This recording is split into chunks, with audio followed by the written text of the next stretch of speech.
ਵਾਹਿਗੁਰੂ ਜੀ ਕਾ ਖਾਲਸਾ, ਵਾਹਿਗੁਰੂ ਜੀ ਕੀ ਫਤਿਹ। ਅੱਜ ਦੇ ਇਸ ਦਾ ਫੋਲਟ ਲਾਈਨਸ ਪ੍ਰੋਗਰਾਮ ਦੇ ਵਿੱਚ ਇੱਕ ਬੜੇ ਅਹਿਮ ਮਸਲੇ ਤੇ ਗੱਲਬਾਤ ਕਰਨ ਲਈ ਤੁਹਾਡੇ ਅੱਗੇ ਹਾਜ਼ਰ ਹੋਏ ਹਾਂ। ਮੇਰੇ ਨਾਲ ਅੱਜ ਦੀ ਇਸ ਗੱਲਬਾਤ ਦੇ ਵਿੱਚ ਸਿੱਖ ਵਿਦਵਾਨ ਸਰਦਾਰ ਪ੍ਰਭਸ਼ਰਨਦੀਪ ਸਿੰਘ ਹਾਜ਼ਰ ਹੋਣਗੇ। ਮੈਂ ਇਸ ਮਸਲੇ ਨੂੰ ਬੜਾ ਅਹਿਮ ਇਸ ਕਰਕੇ ਕਹਿ ਰਿਹਾ ਕਿਉਂਕਿ ਇਹ ਮਸਲਾ ਸਿੱਖਾਂ ਦੇ ਸਿਆਸੀ ਭਵਿੱਖ ਦੇ ਨਾਲ ਜੁੜਿਆ ਹੋਇਆ। ਪਿਛਲੇ ਕਈ ਦਹਾਕਿਆਂ ਤੋਂ ਪੰਜਾਬ ਦੇ ਵਿੱਚ ਸਿੱਖ ਆਪਣੇ ਆਜ਼ਾਦ ਮੁਲਕ ਖਾਲਿਸਤਾਨ ਦੇ ਲਈ ਸੰਘਰਸ਼ ਕਰਦੇ ਆ ਰਹੇ ਆ ਤੇ ਇਸ ਸੰਘਰਸ਼ ਦੇ ਵਿੱਚ ਲੱਖਾਂ ਦੇ ਵਿੱਚ ਸਿੱਖਾਂ ਦੀਆਂ ਕੁਰਬਾਨੀਆਂ ਹੋਈਆਂ ਨੇ। ਸਿੱਖਾਂ ਦੇ ਅਸੀਂ ਕਹਿਣਾ ਹੋਵੇ ਤਾਂ ਲੱਖਾਂ ਹੀ ਘਰ ਜਿਹੜੇ ਆ ਉਹ ਉਜੜੇ ਵੀ ਨੇ। ਬੜਾ ਕੁਝ ਸਿੱਖਾਂ ਨੇ ਸੰਘਰਸ਼ ਨੂੰ ਦਿੱਤਾ ਆ ਤੇ ਪਰ ਇਹ ਜੱਦੋ ਜਹਿਦ ਅਜੇ ਵੀ ਜਾਰੀ ਹੈ। ਭਾਰਤ ਦੀ ਸਰਕਾਰ ਹਰ ਹੀਲਾ ਵਸੀਲਾ, ਹਰ ਤਰੀਕਾ, ਚਾਹੇ ਉਹ ਰਿਪਰੈਸ਼ਨ ਹੋਵੇ, ਚਾਹੇ ਉਹ ਡਿਪਲੋਮੇਸੀ ਹੋਵੇ, ਚਾਹੇ ਲੋਕਾਂ ਦੀ ਖਰੀਦੋ ਫਰੋਖਤ ਹੋਵੇ, ਹਰ ਤਰੀਕੇ ਦੇ ਨਾਲ ਜਿਹੜੀ ਇਹ ਸਿੱਖਾਂ ਦੀ ਆਜ਼ਾਦੀ ਲਹਿਰ ਆ ਇਹਨੂੰ ਰੋਕਣ ਦੀ ਕੋਸ਼ਿਸ਼ ਕਰ ਰਹੀ ਹੈ। ਤੇ ਪਿਛਲੇ ਕੁਝ ਸਮੇਂ ਤੋਂ ਤਾਂ ਭਾਰਤ ਸਰਕਾਰ ਨੇ ਅਸੀਂ ਦੇਖਿਆ ਕਿ ਵਿਦੇਸ਼ਾਂ ਦੇ ਵਿੱਚ ਸੈਟਲ ਹੋਏ ਜਿਹੜੇ ਸਿੱਖ ਨੇ, ਜੋ ਪੰਜਾਬ ਦੇ ਜਾਂ ਸਿੱਖ ਹੱਕਾਂ ਦੀ ਗੱਲ ਕਰਦੇ ਆ, ਉਹਨਾਂ ਦੇ ਉੱਤੇ ਹਮਲੇ ਵੀ ਸ਼ੁਰੂ ਕੀਤੇ ਆ। ਇਹਨਾਂ ਸਾਰੇ ਮਸਲਿਆਂ ਦੇ ਚੱਲਦੇ ਆ ਜਿਹੜੀ ਖਾਲਿਸਤਾਨ ਦੀ ਮੂਵਮੈਂਟ ਆ ਉਹ ਦੁਨੀਆ ਦੇ ਨਕਸ਼ੇ ਦੇ ਉੱਤੇ ਬੜੀ ਤੇਜ਼ੀ ਦੇ ਨਾਲ ਉੱਭਰੀ ਆ ਤੇ ਨਾਲ ਹੀ ਸਿੱਖਾਂ ਦੇ ਅੰਦਰ ਵੀ ਕਾਫੀ ਵਿਚਾਰ ਚਰਚਾ ਇਸ ਗੱਲ ਤੇ ਸ਼ੁਰੂ ਹੋਈ ਆ ਕਿ ਖਾਲਿਸਤਾਨ ਦੀ ਕਾਇਮੀ ਜਿਹੜੀ ਆ ਉਹ ਨੇੜੇ ਆ, ਇਹ ਨੇੜਲੇ ਭਵਿੱਖ ਦੇ ਵਿੱਚ ਹੋ ਸਕਦੀ ਆ, ਪਰ ਉਹ ਉਸ ਦਾ ਰਾਜ ਦਾ ਮਾਡਲ ਕਿਹੋ ਜਿਹਾ ਹੋਵੇ, ਉਹ ਨੇਸ਼ਨ ਸਟੇਟ ਹੋਏਗੀ ਜਾਂ ਕਿਸੇ ਹੋਰ ਤਰ੍ਹਾਂ ਦਾ ਮਾਡਲ ਹੋਏਗਾ। ਜਾਂ ਫਿਰ ਨਾਲ ਦੀ ਨਾਲ ਇਹ ਵੀ ਗੱਲਾਂ ਚੱਲ ਰਹੀਆਂ ਨੇ ਕਿ ਪੰਜਾਬ ਦੇ ਵਿੱਚ ਜਿੱਥੇ ਇੱਕ ਪਾਸੇ ਸਿੱਖ ਇਹ ਨਜ਼ਰ ਆ ਰਿਹਾ ਕਿ ਉਹਨਾਂ ਦੇ ਅੰਦਰ ਸਥਿਰਤਾ ਨਹੀਂ ਆ, ਉਹ ਕਿਸੇ ਵੀ ਤਰ੍ਹਾਂ ਭਾਵੇਂ ਸ਼੍ਰੋਮਣੀ ਅਕਾਲੀ ਦਲ ਬਾਦਲ ਹੋਵੇ, ਉਹ ਵੀ ਕੇਂਦਰ ਦੀ ਸਰਕਾਰ ਦੇ ਖਿਲਾਫ ਲਗਾਤਾਰ ਉਹਨਾਂ ਦਾ ਵੀ ਡਾਇਲੋਗ ਦੇਖਣ ਨੂੰ ਮਿਲ ਰਿਹਾ। ਕੇਂਦਰ ਦੀ ਸਰਕਾਰ ਤੋਂ ਕੋਈ ਵੀ ਖੁਸ਼ ਨਹੀਂ ਆ, ਭਾਰਤ ਦੀ ਸਰਕਾਰ ਤੋਂ। ਪਰ ਕੁਝ ਸਿੱਖ ਅਨੰਦਪੁਰ ਸਾਹਿਬ ਦੇ ਮਤੇ ਦੀ ਗੱਲ ਵੀ ਕਰਦੇ ਆ, ਕੁਝ ਸਿੱਖ ਭਾਰਤ ਦੇ ਅੰਦਰ ਖੁਦ ਮੁਖਤਿਆਰੀ ਦੀ ਗੱਲ ਵੀ ਕਰਦੇ ਆ, ਪਰ ਵੱਡਾ ਹਿੱਸਾ ਵਿਦੇਸ਼ਾਂ ਦੇ ਵਿੱਚ ਤੇ ਪੰਜਾਬ ਦੇ ਵਿੱਚ ਵੀ ਵੱਡਾ ਹਿੱਸਾ ਸਿੱਖਾਂ ਦਾ ਅੱਜ ਸਪਸ਼ਟ ਰੂਪ ਦੇ ਵਿੱਚ ਖਾਲਿਸਤਾਨ ਦੀ ਗੱਲ ਕਰ ਰਿਹਾ। ਤਾਂ ਸਿੱਖਾਂ ਦੇ ਸਿਆਸੀ ਭਵਿੱਖ ਬਾਰੇ ਜਾਂ ਇਸ ਤਰ੍ਹਾਂ ਦੀ ਜਿਹੜੀ ਦੁਵਿਧਾ ਹੈ ਸਿੱਖਾਂ ਦੇ ਅੰਦਰ, ਉਸ ਬਾਰੇ ਅੱਜ ਅਸੀਂ ਬੜੀ ਅਹਿਮ ਗੱਲਬਾਤ ਕਰਾਂਗੇ। ਤੇ ਪ੍ਰਭਸ਼ਰਨਦੀਪ ਸਿੰਘ ਜੀ, ਮੈਂ ਤੁਹਾਨੂੰ ਇਸ ਗੱਲਬਾਤ ਦੇ ਵਿੱਚ ਜੀ ਆਇਆਂ ਨੂੰ ਕਹਿੰਦਾ ਜੀ। ਵਾਹਿਗੁਰੂ ਜੀ ਕਾ ਖਾਲਸਾ, ਵਾਹਿਗੁਰੂ ਜੀ ਕੀ ਫਤਿਹ। ਸੁਖਵਿੰਦਰ ਸਿੰਘ ਜੀ, ਬਹੁਤ ਮਿਹਰਬਾਨੀ ਤੁਹਾਡੀ ਇਸ ਅਹਿਮ ਵਿਸ਼ੇ ਤੇ ਮੈਨੂੰ ਵਿਚਾਰ ਚਰਚਾ 'ਚ ਹਿੱਸਾ ਲੈਣ ਦਾ ਮੌਕਾ ਦੇਣ ਲਈ। ਵਾਹਿਗੁਰੂ ਜੀ ਕਾ ਖਾਲਸਾ, ਵਾਹਿਗੁਰੂ ਜੀ ਕੀ ਫਤਿਹ। ਪ੍ਰਭਸ਼ਰਨਦੀਪ ਸਿੰਘ ਜੀ, ਸਭ ਤੋਂ ਪਹਿਲਾ ਸਵਾਲ, ਕਿਉਂਕਿ ਜਿਹੜੀ ਮੈਂ ਗੱਲ ਕਹੀ ਕਿ ਸਿੱਖ ਇਸ ਸਮੇਂ ਅਸਥਿਰਤਾ ਆ ਸਿੱਖਾਂ ਦੇ ਵਿੱਚ, ਸਿੱਖਾਂ ਦਾ ਕੋਈ ਵੀ ਹਿੱਸਾ ਕੇਂਦਰ ਦੀ ਸਰਕਾਰ ਦੇ ਨਾਲ ਖੁਸ਼ ਨਜ਼ਰ ਨਹੀਂ ਆ ਰਿਹਾ, ਪਰ ਫਿਰ ਵੀ ਜਿਹੜੀ ਸਪਸ਼ਟਤਾ ਨਹੀਂ ਨਜ਼ਰ ਆਉਂਦੀ ਵੀ ਇੱਕ ਹਿੱਸਾ ਖਾਲਿਸਤਾਨ ਦੀ ਗੱਲ ਕਰਦਾ ਆ, ਇੱਕ ਵੱਡਾ ਹਿੱਸਾ ਖੁਦ ਮੁਖਤਿਆਰੀ ਦੀ ਗੱਲ ਵੀ ਕਰਦਾ ਹੈ ਜਾਂ ਭਾਰਤ ਦੇ ਵਿੱਚ ਵੱਧ ਹੱਕ ਲੈਣ ਦੀ ਗੱਲ ਵੀ ਕਰਦਾ ਆ।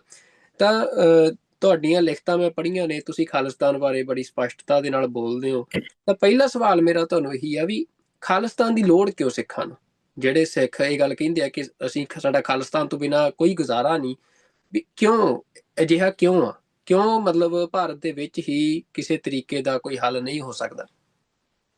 ਦੇਖੋ, ਜਦੋਂ ਗੁਰੂ ਨਾਨਕ ਸਾਹਿਬ ਨੇ ਸਿੱਖੀ ਸਾਜੀ, ਗੁਰੂ ਨਾਨਕ ਸਾਹਿਬ ਨੇ ਜਿਹੜੀ ਸਮੇਂ ਦੀ ਸਪਿਰਿਚੁਅਲ, ਰਿਲੀਜੀਅਸ, ਪੋਲੀਟੀਕਲ ਅਥਾਰਟੀ ਹੈ, ਉਹਦੀ ਬਹੁਤ ਸਖਤ ਸ਼ਬਦਾਂ 'ਚ ਤਨਕੀਦ ਕੀਤੀ। ਰਾਜਿਆਂ ਨੂੰ ਸ਼ੀਂ, ਮੁਕੱਦਮਾਂ ਨੂੰ ਕੁੱਤੇ ਕਿਹਾ, ਕਾਜ਼ੀਆਂ, ਜੋਗੀਆਂ, ਬ੍ਰਾਹਮਣਾਂ ਦੀ ਜਿਹੜੀ ਸੱਤਾ ਹੈ, ਉਹਨਾਂ ਦੇ ਗਿਆਨ ਦੇ ਸਿਸਟਮ ਹੈ, ਉਹ ਹਰ ਗੱਲ ਨੂੰ ਵੰਗਾਰਿਆ। ਸੋ ਪਹਿਲੇ ਗਿਆਨ ਦੇ ਢਾਂਚੇ ਨੂੰ ਵੀ ਵੰਗਾਰਿਆ, ਪਹਿਲੇ ਰਾਜ ਸੱਤਾ ਦੇ ਢਾਂਚਿਆਂ ਨੂੰ ਵੰਗਾਰਿਆ। ਅੱਜ ਆਪਾਂ ਇਹ ਸਮਝਦੇ ਹਾਂ ਕਿ ਗਿਆਨ ਤੇ ਸੱਤਾ 'ਚ ਕੋਈ ਫਰਕ ਨਹੀਂ ਹੁੰਦਾ। ਜੇ ਆਪਾਂ ਫੂਕੋ ਦੇ ਹਵਾਲੇ ਨਾਲ ਗੱਲ ਕਰੀਏ ਤਾਂ ਉਹ ਕਹਿੰਦਾ ਜਿਹੜੀ ਸੱਤਾ ਹੈ ਉਹ ਹੈ ਹੀ ਗਿਆਨ। ਸੱਤਾ ਗਿਆਨ ਦੇ ਰੂਪ 'ਚ ਲੋਕਾਂ ਦੇ ਅੰਦਰੋਂ ਓਪਰੇਟ ਕਰਦੀ ਹੈ, ਲੋਕਾਂ ਦੇ ਅੰਦਰੋਂ ਕਾਰਜਸ਼ੀਲ ਹੁੰਦੀ ਹੈ। ਜਿਹੜੇ ਲੋਕਾਂ 'ਤੇ ਸੱਤਾ ਚਲਾਈ ਜਾ ਰਹੀ ਹੈ ਉਹਨਾਂ ਦੇ ਮਨ ਮਸਤਕ ਨੂੰ, ਮਨ ਅੰਤਰ ਨੂੰ ਪਰਿਭਾਸ਼ਿਤ ਹੀ ਸੱਤਾ ਕਰਦੀ ਹੈ, ਕਿਉਂਕਿ ਗਿਆਨ ਹੀ ਸੱਤਾ ਦਾ ਆਧਾਰ ਹੈ, ਗਿਆਨ ਹੀ ਸੱਤਾ ਦਾ ਮੂਲ ਹੈ। ਸੋ ਗੁਰੂ ਸਾਹਿਬ ਨੇ ਜਿਹੜੀ ਗਿਆਨ ਦੇ ਢਾਂਚਿਆਂ ਦੇ ਵਿੱਚ ਸੱਤਾ ਦੀ ਬੁਨਿਆਦ ਸੀ, ਉਹਨੂੰ ਵੀ ਚੁਣੌਤੀ ਦਿੱਤੀ। ਜਿਹੜੇ ਸੰਸਥਾਈ ਢਾਂਚੇ ਉਹਨਾਂ ਗਿਆਨ ਦੇ ਢਾਂਚਿਆਂ ਦੀ ਨੁਮਾਇੰਦਗੀ ਕਰਦੇ ਸੀ, ਧਾਰਮਿਕ ਅਦਾਰਿਆਂ ਦੇ ਰੂਪ 'ਚ, ਧਰਮ ਸਥਾਨਾਂ ਦੇ ਰੂਪ 'ਚ, ਉਹਨਾਂ ਦੀ ਵੀ ਸਖਤ ਸ਼ਬਦਾਂ ਦੇ ਵਿੱਚ ਆਲੋਚਨਾ ਕੀਤੀ ਤੇ ਉਹਦਾ ਬਦਲ ਪੇਸ਼ ਕੀਤਾ। ਸੋ ਜਿਹੜਾ ਬਦਲ ਹੈ, ਉਹ ਬਦਲ ਇਹ ਕਹਿ ਰਿਹਾ ਵੀ ਮਨੁੱਖ ਬੁਨਿਆਦੀ ਤੌਰ ਤੇ ਪੁਨੀਤ ਹੈ, ਪਤਿਤ ਨਹੀਂ। ਬੁਨਿਆਦੀ ਤੌਰ ਤੇ ਸ੍ਰਿਸ਼ਟੀ ਜਿਹੜੀ ਸਾਰੀ ਹੈ ਉਹ ਬੁਨਿਆਦੀ ਤੌਰ ਤੇ ਪਾਵਨ ਹੈ, ਤੇ ਮਨੁੱਖ ਬੁਨਿਆਦੀ ਤੌਰ ਤੇ ਪ੍ਰਭੂ ਸੱਤਾ ਸੰਪੰਨ ਹਸਤੀ ਦਾ ਮਾਲਕ ਹੈ, ਕਿਸੇ ਦੀ ਪਰਜਾ ਨਹੀਂ, ਕਿਸੇ ਦਾ ਸਬਜੈਕਟ ਨਹੀਂ, ਕਿਸੇ ਦਾ ਗੁਲਾਮ ਨਹੀਂ। ਸੋ ਜਿਹੜੀ ਇਹ ਮਨੁੱਖੀ ਆਜ਼ਾਦੀ ਹੈ, ਇਹ ਇੱਕ ਅਕਾਲ ਦੀ ਸੱਤਾ ਦੇ ਤਹਿਤ ਹੈ। ਇਹਦੇ ਵਿੱਚੋਂ ਸੰਗਤ ਉੱਭਰੀ। ਜਿਵੇਂ ਭਾਈ ਗੁਰਦਾਸ ਜੀ ਦੂਜੇ ਕਹਿੰਦੇ ਆ, ਗੁਰਸੰਗਤ ਕੀਨੀ ਖਾਲਸਾ ਮਨਮੁਖੀ ਦੁਹੇਲਾ। ਇਸੇ ਸੰਗਤ ਨੂੰ ਖਾਲਸੇ ਦੇ ਤੌਰ ਤੇ ਸਾਜਿਆ ਦਸਵੇਂ ਪਾਤਸ਼ਾਹ ਨੇ। ਖਾਲਸੇ ਦਾ ਅਰਥ ਹੀ ਇਹ ਹੈ ਕਿ ਉਹ ਸੋਵਰਨ, ਜਿਹੜਾ ਕਿਸੇ ਲੋਕਲ ਰਾਜੇ ਨੂੰ ਮਾਲੀਆ ਨਹੀਂ ਦਿੰਦਾ, ਲੋਕਲ ਰਾਜੇ ਨੂੰ ਜਵਾਬਦੇਹ ਨਹੀਂ, ਉਹ ਬਾਦਸ਼ਾਹ ਦੇ ਤਹਿਤ ਹੈ। ਤੇ ਬਾਦਸ਼ਾਹ ਕੌਣ ਹੈ? ਅਕਾਲ ਪੁਰਖ। ਕੋ ਹਰ ਸਮਾਨ ਨਹੀਂ ਰਾਜਾ, ਇਹ ਭੂਪਤ ਸ਼ਬਦ ਵਿਚਾਰ ਕੇ ਝੂਠੇ ਕਰ ਦਵਾਜਾ।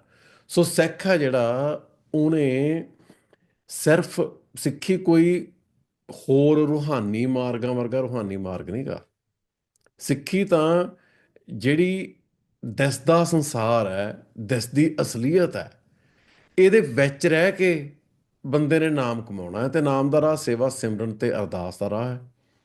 ਸੋ ਅਰਦਾਸ ਸੇਵਾ ਸਿਮਰਨ ਜਿਹੜੇ ਆ ਉਹ ਧਰਤੀ, ਜਾਂ ਜਿਹਨੂੰ ਆਪਾਂ ਟੈਂਪਰੈਲਿਟੀ ਕਹਿੰਦੇ ਆ, ਜਿਹੜੀ ਸਥੂਲਤਾ ਹੈ, ਜਿਹੜਾ ਸਰਗੁਣ ਰੂਪ ਹੈ ਸ੍ਰਿਸ਼ਟੀ ਦਾ, ਉਹ ਉਹਦੇ ਵਿੱਚ ਹੀ ਕਰਤੇ ਦਾ ਪਸਾਰਾ ਹੈ, ਉਹਦੇ ਵਿੱਚ ਹੀ ਨਾਮ ਦਾ ਪਸਾਰਾ ਹੈ, ਉਹੀ ਨਾਮ ਦਾ ਪਸਾਰਾ ਹੈ, ਤੇ ਉਹਦੇ ਨਾਲ ਹੀ ਕਨੈਕਟ ਕਰਨਾ ਹੈ। ਸੋ ਜਿਹੜੀ ਸਿੱਖ ਨੇ ਕਿਸੇ ਦੀ ਸੱਤਾ ਦਾ ਗੁਲਾਮ ਹੋਣਾ ਹੀ ਨਹੀਂ। ਸਿੱਖ ਨੇ ਜਿਹੜੀ ਸੱਤਾ ਹੈ ਉਹ ਆਪਦੀ ਸਥਾਪਿਤ ਕਰਨੀ ਹੈ। ਸਿੱਖੀ ਦੇ ਆਦਰਸ਼ਾਂ ਨੂੰ, ਜਿਹੜੇ ਸਮਾਜਿਕ ਵੀ ਹੈ, ਆਤਮਿਕ ਵੀ ਹੈ, ਧਾਰਮਿਕ ਵੀ ਹੈ, ਸਾਕਾਰ ਕਰਨ ਲਈ ਜਿਹੜੀ ਸੱਤਾ ਹੈ ਉਹ ਸਿੱਖਾਂ ਦੇ ਆਪਣੇ ਹੱਥ 'ਚ ਹੋਣੀ ਚਾਹੀਦੀ ਹੈ। ਇਹ ਹੈ ਸਿੱਖਾਂ ਦਾ ਫਰਜ਼ ਕਿਉਂ ਬਣਦਾ ਹੈ ਖਾਲਿਸਤਾਨ ਸਥਾਪਿਤ ਕਰਨਾ। ਜਿਹੜੀ ਸਿੱਖਾਂ ਦੀ ਲੋੜ ਕਿਉਂ ਆ? ਉਹ 1849 'ਚ ਪੰਜਾਬ ਦੀ ਕੋਲੋਨਾਈਜੇਸ਼ਨ ਹੋਈ। ਪੰਜਾਬ ਦੇ ਬਸਤੀਕਰਨ ਤੋਂ ਬਾਅਦ ਜਿਸ ਤਰੀਕੇ ਨਾਲ ਅੰਗਰੇਜ਼ਾਂ ਨੇ ਪੰਜਾਬ ਨੂੰ ਬਰਬਾਦ ਕੀਤਾ, ਉਸ ਤੋਂ ਬਾਅਦ ਅੰਗਰੇਜ਼ਾਂ ਨੇ ਪੰਜਾਬ ਨੂੰ ਹਿੰਦੁਸਤਾਨ ਦੀ ਬਸਤੀ ਬਣਾਇਆ। ਤੇ ਹੁਣ 47 ਤੋਂ ਲੈ ਕੇ ਹਿੰਦੁਸਤਾਨ ਦੀ ਲੁੱਟ ਖਸੁੱਟ, ਸ਼ੋਸ਼ਣ ਹਰ ਪੱਖੋਂ ਅਸੀਂ ਵੇਖ ਰਹੇ ਹਾਂ ਕਿ ਸਾਡੀਆਂ ਨਸਲਕੁਸ਼ੀਆਂ ਵੀ ਹੋਈਆਂ, ਦਰਬਾਰ ਸਾਹਿਬ ਤੇ ਹਮਲਾ ਵੀ ਹੋਇਆ। ਉੱਥੇ ਇਨਸਾਫ ਦੀ ਸੰਭਾਵਨਾ ਤਾਂ ਕੋਈ ਬਿਲਕੁਲ ਹੀ ਨਹੀਂ। ਜਿਸ ਤਰੀਕੇ ਨਾਲ ਸਾਨੂੰ ਕਾਂਗਰਸ ਨੇ ਮਾਰਿਆ ਹੈ, ਬੀਜੇਪੀ ਉਸ ਤੋਂ ਸੈਂਕੜੇ ਗੁਣਾ ਵੱਧ ਮਾਰੂ ਤਰੀਕੇ ਨਾਲ ਸਾਨੂੰ ਖਤਮ ਕਰਨ ਦੇ ਬਹੁਤ ਜਿਹੜੇ ਸੁਲਝੇ ਹੋਏ ਮੈਕੈਨਿਜ਼ਮ ਹੈ ਉਹ ਸਥਾਪਿਤ ਕਰਨ ਤੇ ਲੱਗੀ ਹੋਈ ਹੈ। ਸੋ ਪਹਿਲੀ ਗੱਲ ਹੈ, ਸਿੱਖਾਂ ਦਾ ਫਰਜ਼ ਹੈ ਉਹ ਸੱਤਾ ਸਥਾਪਿਤ ਕਰਨੀ, ਜਿਸ 'ਚ ਗੁਰੂ ਨਾਨਕ ਸਾਹਿਬ ਦੇ ਆਦਰਸ਼ ਜਿਹੜੇ ਆ ਉਹ ਸਾਕਾਰ ਕੀਤੇ ਜਾ ਸਕਣ। ਦੂਜੀ ਗੱਲ ਹੈ, ਸਿੱਖਾਂ ਦੀ ਹੋਂਦ ਦਾ ਸਵਾਲ ਹੈ। ਸਿੱਖਾਂ ਦੀ ਹੋਂਦ ਨੂੰ ਮਿਟਾਉਣ ਲਈ ਬਹੁਤ ਪੱਕੀ ਧਾਰੀ ਹੋਈ ਹੈ ਹਿੰਦੁਸਤਾਨ ਦੀ ਸਥਾਪਤੀ ਨੇ। ਤੇ ਅਸੀਂ ਜਿਹੜੀ ਸਿੱਖਾਂ ਦੀ ਹੋਂਦ ਬਰਕਰਾਰ ਰੱਖਣ ਲਈ ਇਸ ਸਿੱਖਾਂ ਦੇ ਗਲ ਪਈ ਜਿਹੜੀ ਗੁਲਾਮੀ ਹੈ ਉਹਦਾ ਜੂੜਾ ਲਾਉਣਾ ਚਾਹੁੰਦੇ ਆ। ਗੁਲਾਮੀ ਸ਼ਬਦ ਤੇ ਕਈ ਵਾਰੀ ਡਿਬੇਟ ਛਿੜ ਜਾਂਦੀ ਹੈ। ਕਈ ਸਾਡੇ ਜਿਹੜੇ ਬਹੁਤ ਸਤਿਕਾਰਯੋਗ ਸੱਜਣ ਆ, ਜਿਨ੍ਹਾਂ ਦੀ ਸੰਘਰਸ਼ ਲਈ ਕੁਰਬਾਨੀ ਵੀ ਹੈ, ਉਹ ਗੁਲਾਮੀ ਨੂੰ ਸਲੇਵਰੀ ਦੇ ਅਰਥਾਂ 'ਚ ਲੈਂਦੇ ਆ। ਪੰਜਾਬ ਜਿਹੜੇ ਸਿੱਖ ਆ ਉਹ ਅਮਰੀਕਾ ਦੇ ਕਾਲਿਆਂ ਦੀ ਸਲੇਵਰੀ ਵਾਂਗੂ ਸਲੇਵ ਨਹੀਂ ਗੇ। ਪੰਜਾਬ 'ਚ ਗੁਲਾਮੀ ਨੂੰ ਬਸਤੀਕਰਨ ਦੇ ਬਦਲ ਵਜੋਂ ਵਰਤਿਆ ਜਾਂਦਾ ਹੈ। ਸਿਰਫ ਆਪਾਂ ਗੁਲਾਮੀ ਕਹਿੰਦੇ ਆ, ਉਹਦਾ ਮਤਲਬ ਸਲੇਵਰੀ ਨਹੀਂ, ਉਹਦਾ ਮਤਲਬ ਕੋਲੋਨਾਈਜੇਸ਼ਨ ਹੈ। ਹਿੰਦੁਸਤਾਨ ਨੇ ਪੰਜਾਬ ਨੂੰ ਕੋਲੋਨਾਈਜ਼ ਕੀਤਾ ਹੋਇਆ, ਆਪਣੀ ਬਸਤੀ ਬਣਾਇਆ। ਤੇ ਜਦੋਂ ਅਸੀਂ ਕਹਿੰਦੇ ਅਸੀਂ ਗੁਲਾਮੀ ਦਾ ਜੂੜਾ ਗਲੋਂ ਲਾਉਣਾ ਹੈ, ਉਦੋਂ ਅਸੀਂ ਕਹਿੰਦੇ ਆ ਅਸੀਂ ਇਹ ਬਸਤੀਕਰਨ ਖਤਮ ਕਰਨਾ ਹੈ। ਹਾਂਜੀ। ਤੇ ਪ੍ਰੋਫੈਸਰ ਸ਼ਰਨਦੀਪ ਸਿੰਘ, ਜਿਵੇਂ ਮਤਲਬ ਤੁਸੀਂ ਇਹ ਕਿਹਾ ਕਿ ਇਸ ਸਮੇਂ ਜਿਹੜਾ ਪੰਜਾਬ ਦਾ ਨਿਜ਼ਾਮ ਆ ਉਹ ਬੇਸਿਕਲੀ ਇੰਡੀਆ ਜਿਹੜਾ ਆ ਉਹਨੂੰ ਐਜ਼ ਅ ਕਲੋਨੀ ਟਰੀਟ ਕਰ ਰਿਹਾ, ਤੇ ਉਹਦੇ ਕੋਲੋਨਾਈਜੇਸ਼ਨ ਨੂੰ ਖਤਮ ਕਰਨਾ ਹੀ ਖਾਲਿਸਤਾਨ ਦੀ ਸਥਾਪਨਾ ਹੈ। ਤੇ ਉਸ ਤੋਂ ਪਰ ਉਹ ਤਾਂ ਲੋੜ ਦੇ ਵਿੱਚੋਂ ਹੀ ਗੱਲ ਨਿਕਲੀ, ਪਰ ਜਿਹੜੀ ਤੁਸੀਂ ਫਰਜ਼ ਵਾਲੀ ਗੱਲ ਕੀਤੀ ਆ, ਹੂੰ ਹੁਣ ਅਸੀਂ ਸਿੱਖ ਸਫਾਂ ਦੇ ਵਿੱਚ ਵੀ ਜਦੋਂ ਇਹ ਗੱਲ ਚੱਲਦੀ ਆ, ਤੇ ਤੁਸੀਂ ਫਰਜ਼ ਦੀ ਗੱਲ ਕਰਦੇ ਆ, ਇਹ ਗੱਲ ਕਹੀ ਵੀ ਜਿਹੜਾ ਆਦਰਸ਼ ਆ ਸਿੱਖੀ ਦਾ, ਉਹਦੇ 'ਚ ਜਿਹੜਾ ਕੋਈ ਵੀ ਇੰਡੀਵਿਜੂਅਲ ਹਿਊਮਨ ਆ, ਹੂੰ ਉਹ ਕਿਸੇ ਦੀ ਪਰਜਾ ਨਹੀਂ। ਹੂੰ ਪਰ ਜਿਹੜਾ ਇਸ ਸਮੇਂ ਜਿਹੜਾ ਦੁਨੀਆ ਦੇ ਉੱਤੇ ਰਾਜ ਦਾ ਮਾਡਲ ਸਥਾਪਿਤ ਆ, ਨੇਸ਼ਨ ਸਟੇਟ ਜਿਹਨੂੰ ਕਿਹਾ ਜਾਂਦਾ ਹੈ, ਤੇ ਉਹ ਨੇਸ਼ਨ ਸਟੇਟ ਦੇ ਵਿੱਚ ਤਾਂ ਇਹ ਡਿਫਾਈਨਡ ਆ ਵੀ ਇੱਕ ਹਿੱਸਾ ਪਰਜਾ ਆ ਤੇ ਇੱਕ ਹਿੱਸਾ ਜਿਹੜਾ ਰੂਲਿੰਗ ਐਲੀਟ ਆ, ਰੂਲਿੰਗ ਕਲਾਸ ਆ, ਜਿਹੜੀ ਭਾਵੇਂ ਜਿਹਦੇ ਚਿਹਰੇ ਬਦਲਦੇ ਰਹਿਣ, ਪਰ ਹੂੰ ਜਿਹੜੀ ਪਬਲਿਕ ਆ ਉਹ ਪਰਜਾ ਦੇ ਰੂਪ ਦੇ ਵਿੱਚ ਇਹਨੂੰ ਟਰੀਟ ਕੀਤਾ ਜਾਂਦਾ ਹੈ। ਤੇ ਫਿਰ ਇਸੇ ਸੰਦਰਭ ਦੇ ਵਿੱਚੋਂ ਜਾਂ ਹੋਰ ਕਈ ਹਵਾਲਿਆਂ ਦੀ ਗੱਲ ਕਰਕੇ ਸਿੱਖ ਸਫਾ ਦੇ ਵਿੱਚ ਨੇਸ਼ਨ ਸਟੇਟ ਨੂੰ ਜਿਹੜਾ ਆ ਉਹ ਰੱਦ ਵੀ ਕੀਤਾ ਜਾ ਰਿਹਾ। ਇਹ ਵੀ ਇੱਕ ਡਾਇਲੋਗ ਸਿੱਖ ਸਫਾ 'ਚ ਚੱਲ ਰਿਹਾ ਆ। ਤੁਸੀਂ ਇਹਦੇ ਬਾਰੇ ਕਿਵੇਂ ਸਮਝਦੇ ਹੋ? ਕੀ ਖਾਲਿਸਤਾਨ ਜਿਹੜਾ ਆ ਉਹ ਜਿਹੜਾ ਦੁਨੀਆ ਦੇ ਉੱਤੇ ਇਸ ਸਮੇਂ ਸਥਾਪਿਤ ਨੇਸ਼ਨ ਸਟੇਟ ਦਾ ਮਾਡਲ ਆ, ਇਹ ਉਹਦੇ ਨਾਲ ਮੇਲ ਖਾਂਦਾ ਹੋਵੇਗਾ ਜਾਂ ਉਹ ਤੇ ਕਿਸੇ ਤਰੀਕੇ ਦਾ ਨਾਲ ਵੱਖਰੀ ਸਥਾਪਤੀ ਹੋਵੇਗੀ? ਤੁਹਾਡਾ ਸਵਾਲ ਬਹੁਤ ਵਧੀਆ ਹੈ, ਬਾਰੇ ਦੇ ਕਈ ਪੱਖ ਹੈ। ਆਪਾਂ ਪਹਿਲੇ ਤੋਂ ਸ਼ੁਰੂ ਕਰਦੇ ਹਾਂ।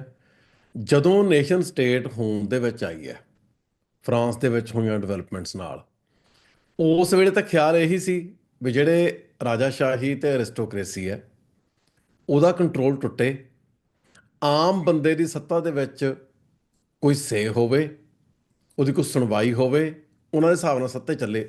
ਨੇਸ਼ਨ ਸਟੇਟ ਨੇ ਦਾਅਵਾ ਤਾਂ ਇਹੀ ਕੀਤਾ ਕਿ ਜਿਹੜੀਆਂ ਲਿਬਰਲ ਵੈਲਿਊਜ਼ ਆ ਉਹਦੀ ਨੁਮਾਇੰਦਗੀ ਕਰਨਗੇ। ਹੌਲੀ ਹੌਲੀ ਸਮੇਂ ਨਾਲ ਜਿਹੜੀਆਂ ਉਹ ਰੂਲਿੰਗ ਐਲੀਟ ਹੈ, ਉਹਨੇ ਡੈਮੋਕ੍ਰੈਟਿਕ ਨੇਸ਼ਨ ਸਟੇਟਸ ਦੇ ਵਿੱਚ ਵੀ ਆਪਦਾ ਮਤਲਬ ਉਹਨਾਂ ਉੱਤੇ ਵੀ ਕਾਬੂ ਆਪਣਾ ਇਸ ਤਰੀਕੇ ਦਾ ਬਣਾ ਲਿਆ ਕਿ ਅੱਜ ਕੋਈ ਖਾਸ ਫਰਕ ਨਜ਼ਰ ਆਉਂਦਾ ਨਹੀਂ। ਅੱਜ ਵੀ ਇੱਕ ਰੂਲਿੰਗ ਐਲੀਟ ਹੈ, ਡੈਮੋਕ੍ਰੇਸੀ ਹੈ। ਹੁਣ ਗੱਲ ਆ ਗਈ ਨੇਸ਼ਨ ਸਟੇਟ ਦੇ ਕ੍ਰਿਟੀਕ ਦੀ। ਨੇਸ਼ਨ ਸਟੇਟ ਦੇ ਕ੍ਰਿਟੀਕ ਦੀ ਪਹਿਲੀ ਗੱਲ ਜਿਹੜੀ ਇਹ ਹੈ ਵੀ ਮੰਨ ਲਓ ਪੰਜਾਬ ਨੂੰ ਨੇਸ਼ਨ ਸਟੇਟ ਬਣਾਉਣ ਦੇ ਵਿੱਚ ਬਹੁਤ ਸਾਰੇ ਮਸਲੇ ਆ। ਸਿੱਖਾਂ ਦੇ ਮੁਲਕ ਨੂੰ ਨੇਸ਼ਨ ਸਟੇਟ ਦੇ ਤੌਰ ਤੇ ਮਤਲਬ ਸੰਗਠਿਤ ਕਰਨ 'ਚ ਬਹੁਤ ਸਾਰੇ ਮਸਲੇ ਆ।